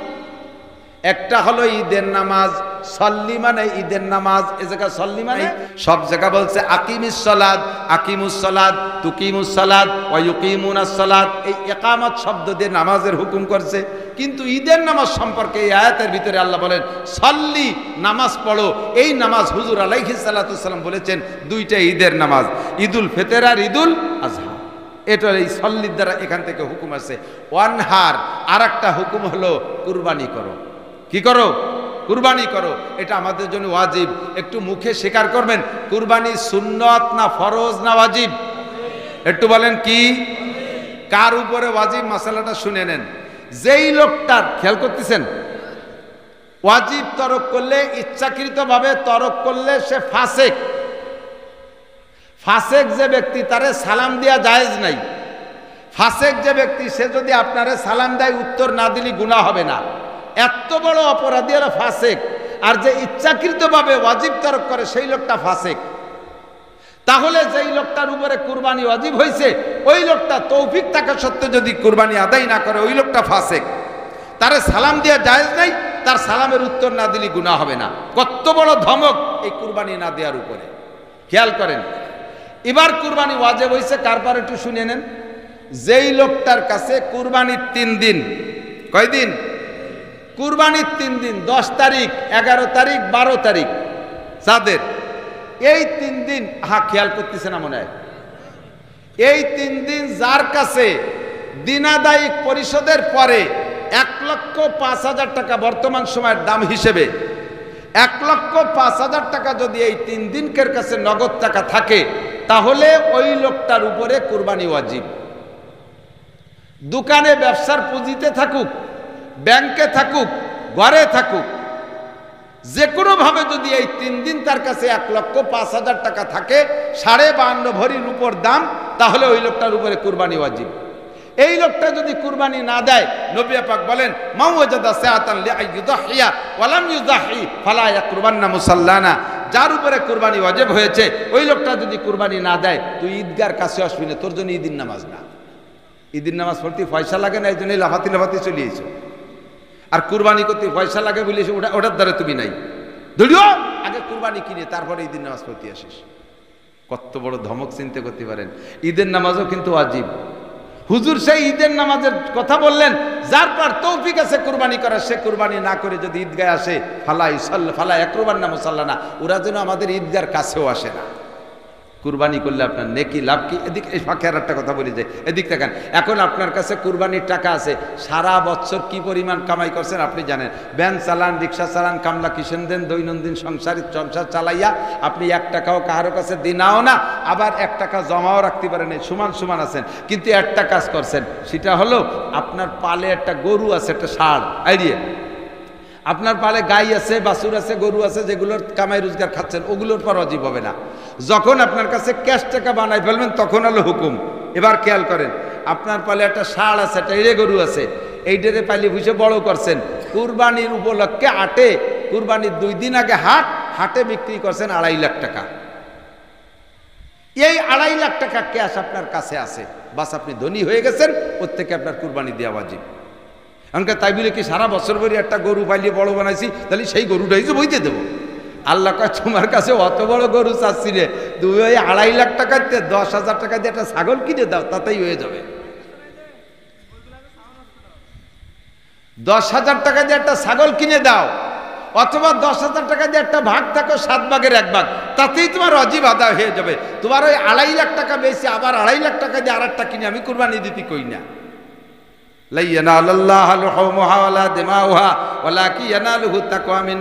হাদিসে আছে আল্লাহ নবী বলেন, কুরবানির জন্তুর বিকুল্লি শাহরাতি মিনাস সুফে হাসানা অবিকুল্লি কতরাতি মিনাদ দমে হাসানা।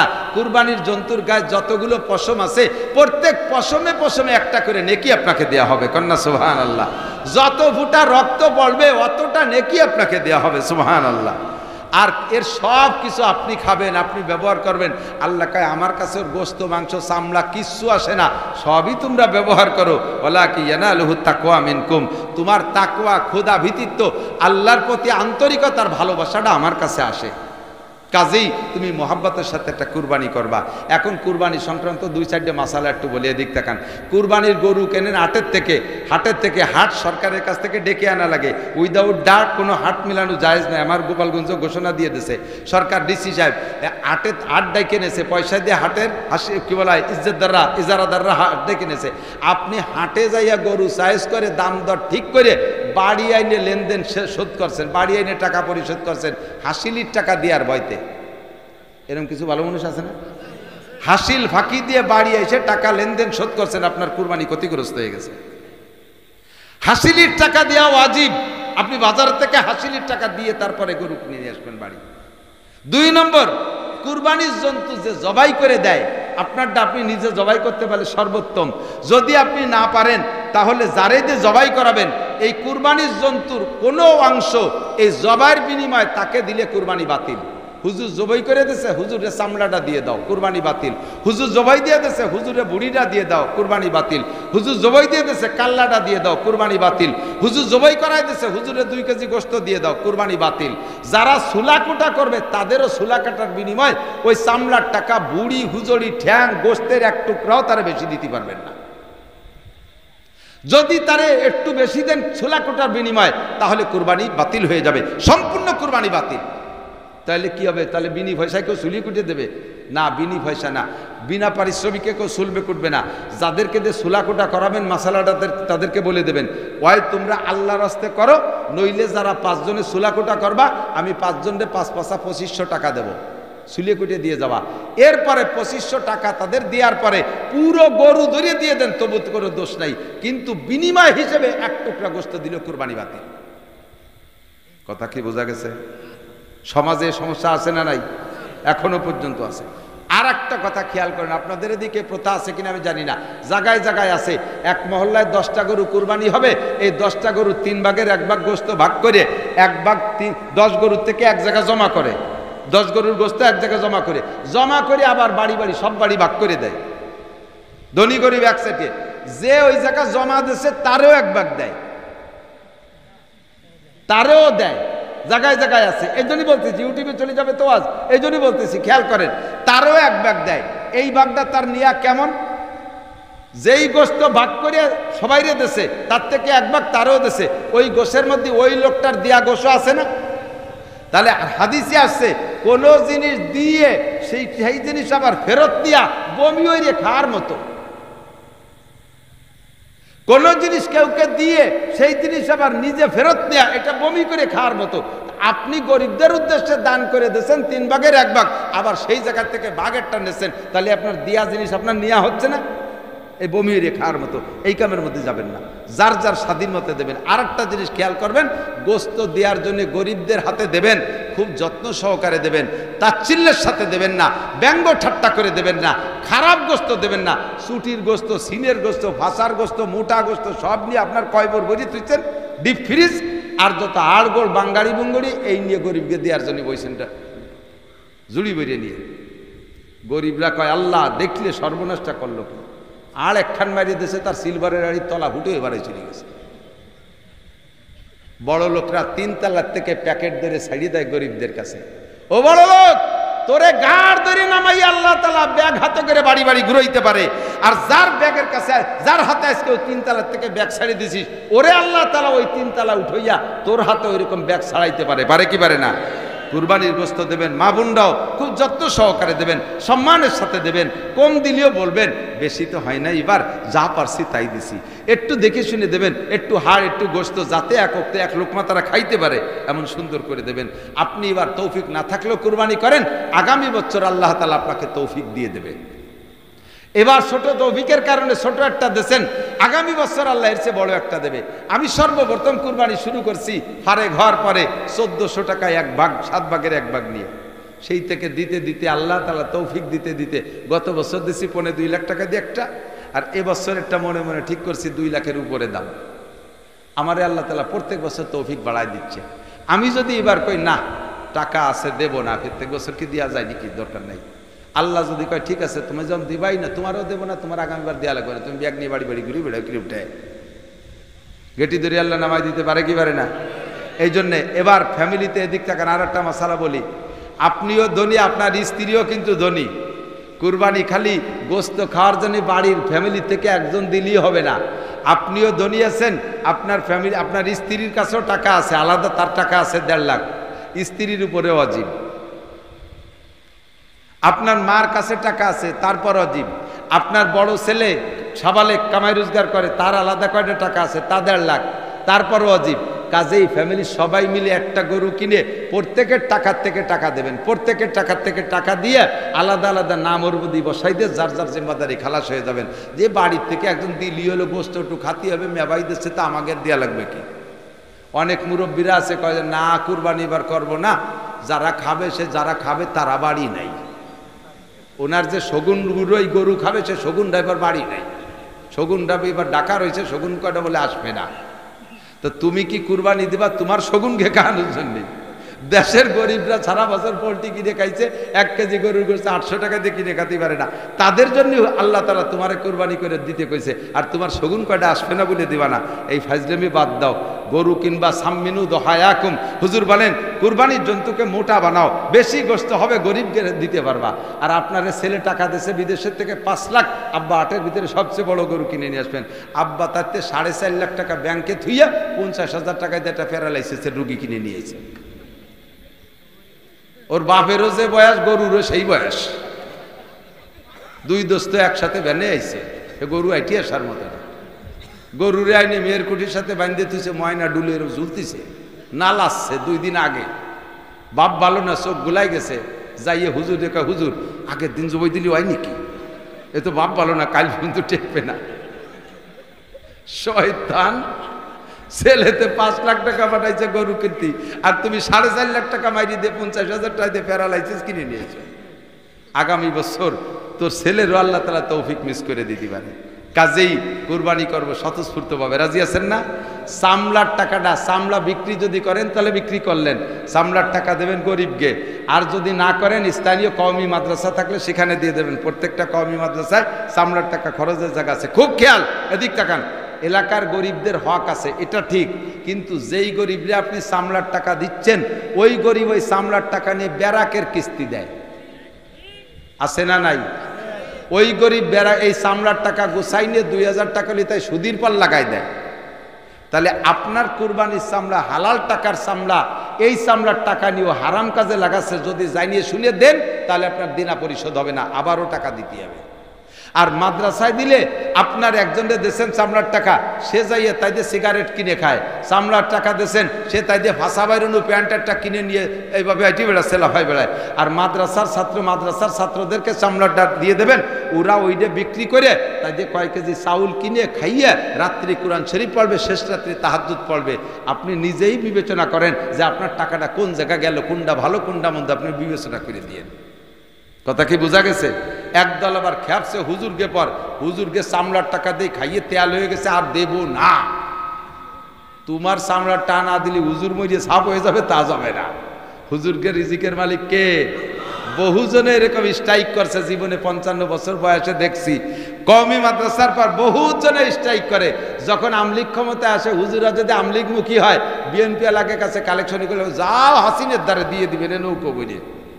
আবার যদি হুজুররা 4 দলীয় জোট করে আমলিগেলা ঠকে যায়, আমলিগির বাড়ি কালেকশনে করলে যাও খালেদা জিয়ার সুন্দরী আসলে তলে দিবেনে বস্তা ভরিয়ে, আমাকে খালি এ বাড়িতে ও বাড়ি ঠেলি নিয়ে বেড়ায়। তার কারণে আমরা মরিও যাইনি, হুজুরও দেশে বাদ পড়ে যায়নি, চলতেই তালে আছে। তুমি দিবা না, তোমার কপাল খারাপ, তোমার ডাল্লা কবুল করে নাই। কথা কন ঠিক কি ঠিক না? আমার ডাল্লা কবুল করুক, বলেন আমিন। থাকবেন তো ওলামায়ে কেরামের সাথে, থাকবেন তো ইনশাআল্লাহ। কুরবানি করবেন, চামড়াটা কওমি মাদ্রাসায় দিয়ে দেবেন, লিল্লা বোর্ডিংয়ে যাবে। আর কুরবানির জন্তুর কোনো জায়গায় যেন কোনো ত্রুটি না থাকে সেদিক খেয়াল করে কুরবানি কিনবেন। ভাষাগত ত্রুটি বিচ্যুতি মার্জনীয়, যা বলেছি শুনেছি, আল্লাহ আমল করার তৌফিক দান করে। সবাই বলি আমিন। সুবহানাল্লাহি বিহামদি, সুবহানাল্লাহিল আযীম, সুবহানাকাল্লাহুম্মা বিহামদিকা আশহাদু আল্লা ইলাহা ইল্লা আনতা আস্তাগফিরুকা ওয়া আতুবু ইলাইক। আল্লাহুম্মা সাল্লি আলা মুহাম্মাদিন ওয়া আলা আলি সাইয়্যিদিনা মুহাম্মাদিন ওয়া বারিক ওয়া সাল্লিম। আলহামদুলিল্লাহি রাব্বিল আলামিন। রব্বানা যালামনা আনফুসানা ওয়া ইল্লাম তাগফির লানা ওয়া তারহামনা লানাকুনান্না মিনাল খাসিরিন। রব্বানা ফাগফির লানা যুনুবানা ওয়া কাফির আন্না সাইয়্যাতিনা ওয়া তাওয়াফানা মা'আল আবরার। রব্বানা হাব লানা মিন আজওয়াজিনা ওয়া যুররিয়াতিনা কুররাতা আয়ুন ওয়াজআলনা লিল মুত্তাকিনা ইমামা। আয় রব্বুল আলামিন, এ গভীর রাত পর্যন্ত হজের মৌসুমে তোমার নেককার দিনদার ইমানদার পরহেজগার বান্দাবান্দিদেরকে সাথে নিয়া যা পারসি কোরআন হাদিসের আলোচনা করে শাহী দরবারে ভিক্ষার দুখানা হাত তুলেছি। দয়া করে মায়া করে মেহেরবানি করে আমাদের জীবনে সব গুনাহ মাফ করে দাও। যে সকল গুনার আলোচনা এখানে করেছি, কবিরা সগীরা, এ গুনাহগুলো আমরা নিয়মিত করে থাকি। মাঝে মাঝে তওবাও করি, আবার নফস আর শয়তানের কাছে হেরে যাই, তওবা ভঙ্গ হয়ে যায়। আল্লাহ, হজের মৌসুমে লক্ষ লক্ষ হাজিদেরকে তুমি ক্ষমা করে দিবা, সেই সাথে আমাদেরকে তুমি শেষবারের মতো ক্ষমা করে দাও। আমাদের গুনাহগুলো সব মাফ করে দাও। আয় মেহেরবান আল্লাহ, আমাদের আব্বা মা দাদা দাদি নানা নানি আত্মীয় স্বজন যারা কবরে চলে গেছে, সমস্ত মরহুম মুর্দাগানদেরকে মাফ করে দাও। আয় আল্লাহ, আশপাশের কবরস্থানে যত কবরবাসী শুয়ে আছে সব কবরবাসীদেরকে মাফ করে দাও। সকলের কবরে জান্নাতুল ফেরদাউসের দরজা খুলে দাও। সকলের কবর আযাব মাফ করে দাও। যে কথাগুলো আলোচনা করেছি সব কথার পর আমল করার তৌফিক দান করো। আমাদের সকলকে আল্লাহ হজ্জে খানায় কাবা মক্কা মদিনা জিয়ারত নসিব করো। জীবনে একটা বার হলেও সকলকে হজ করার তৌফিক দান করো। যারা গিয়েছি তাদের বারবার যাওয়ার তৌফিক দান করো। আয় রব্বুল আলামিন, আসন্ন কুরবানি আমাদের সকলকে করার তৌফিক দান করো। ইখলাসের সাথে কুরবানি করার তৌফিক দান করো। রিয়া সুমা থেকে হেফাজত করো। আয় আল্লাহ, আমাদেরকে বড় ধরনের কুরবানি করার তৌফিক দান করো। মাহফিলের ইন্তজাম যারা করেছে তাদের আমলনামা নেকি দ্বারা ভরপুর করে দাও। আয় আল্লাহ, কমিটির সকল সদস্যকে তুমি কবুল করে নাও। ইমাম সাহেব, মুয়াজ্জিন সাহেবদেরকে কবুল করে নাও। আয় আল্লাহ, মাইক অপারেটররা যারা এখানে খেদমত করেছে তাদেরকেও তুমি কবুল করে নাও। সবাইকে নামাজি নেককার দিনদার পরহেজগার বানায় দাও। আয় আল্লাহ, মা বোন পর্দার আড়ালে বয়ান শুনেছে তাদের জন্য যে কথাগুলো আসছে তাদেরকেও সে কথার পর আমল করার তৌফিক দান করো। আয় রব্বুল আলামিন, আমাদের সকলকে সব বিষয়ের পর আমল করার তৌফিক দান করো। আমরা যারা অসুস্থ রোগী, আরও অনেক রোগীরা দোয়া চেয়েছে, অনেকের ঘরে দীর্ঘদিনের পীড়িত রোগী আছে, ডাক্তাররা ফেল হয়ে গেছে। রব্বুল আলামিন, তোমার অপারেশন লাগে না, ইনজেকশন লাগে না, ঔষধ লাগে না, তুমি কোন বললে সুস্থ হয়ে যায়। সব রোগীদেরকে তুমি সুস্থ করে দাও। সব রোগীদেরকে সুস্থ করে দাও। কার কি রোগ আছে আমি জানি না, তুমি জানো আর রোগী জানে। সব রোগীদেরকে সুস্থ করে দাও। আমার মা অনেক বয়স হয়ে গেছে, বৃদ্ধা হয়ে গেছে, চলতে পারে না। আয় আল্লাহ, বড় অসহায় হয়ে গেছে। যদি আমার মায়ের হায়াত থাকে তাহলে আমার মাকে পূর্ণ সুস্থ করে দাও। যদি সুস্থতা মঞ্জুর না থাকে ঘরে ফেলায় আর কষ্ট দিও না আল্লাহ। তুমি তোমার বান্দিকে ইমানের সাথে রহমতের কোলে তুলে নাও। আয় আল্লাহ রাব্বুল আলামিন, এমন করে অনেকের ঘরে পীড়িত দীর্ঘদিনের রোগী, যদি তাদের চিকিৎসা নাই থাকে, সুস্থতা মঞ্জুর নাই থাকে, ঘরে ফেলায় কষ্ট না দিয়ে ইমানের সাথে নিয়ে নাও। ফিলিস্তিন গাজার মুসলমানদেরকে আল্লাহ বিজয়ী করে দাও। তাদের উপরে আসমানি রহমত নাজিল করো। গায়েবী সাহায্য তাদের জন্য পাঠায়া দাও। তাদের সাথে যারা শত্রুতাই করতেছে, আয় আল্লাহ, ডাইরেক্ট ইনডাইরেক্ট সকলকে তুমি উপযুক্ত শিক্ষা দিয়ে দাও। অনেক মুসলমানরা মুনাফিকি করতেছে তাদের সাথে, এই মুনাফিকদেরকে তুমি শিক্ষা দিয়ে দাও। মধ্যপ্রাচ্যের মুনাফিকদেরকে তুমি উপযুক্ত শিক্ষা দিয়ে দাও। নেতানিয়াহু, ডোনাল্ড ট্রাম্পের গোষ্ঠীকে আল্লাহ উপযুক্ত শিক্ষা দিয়ে দাও। আয় আল্লাহ, আমাদের দোয়া তোমার হাবিবের তোফাইলে কবুল করে নাও। সাল্লাল্লাহু তাআলা আলা খায়রি খালকিহি মুহাম্মাদিন ওয়া আলিহি ওয়া আসহাবিহি আজমাইন বিরহমাতিকা ইয়া আরহামার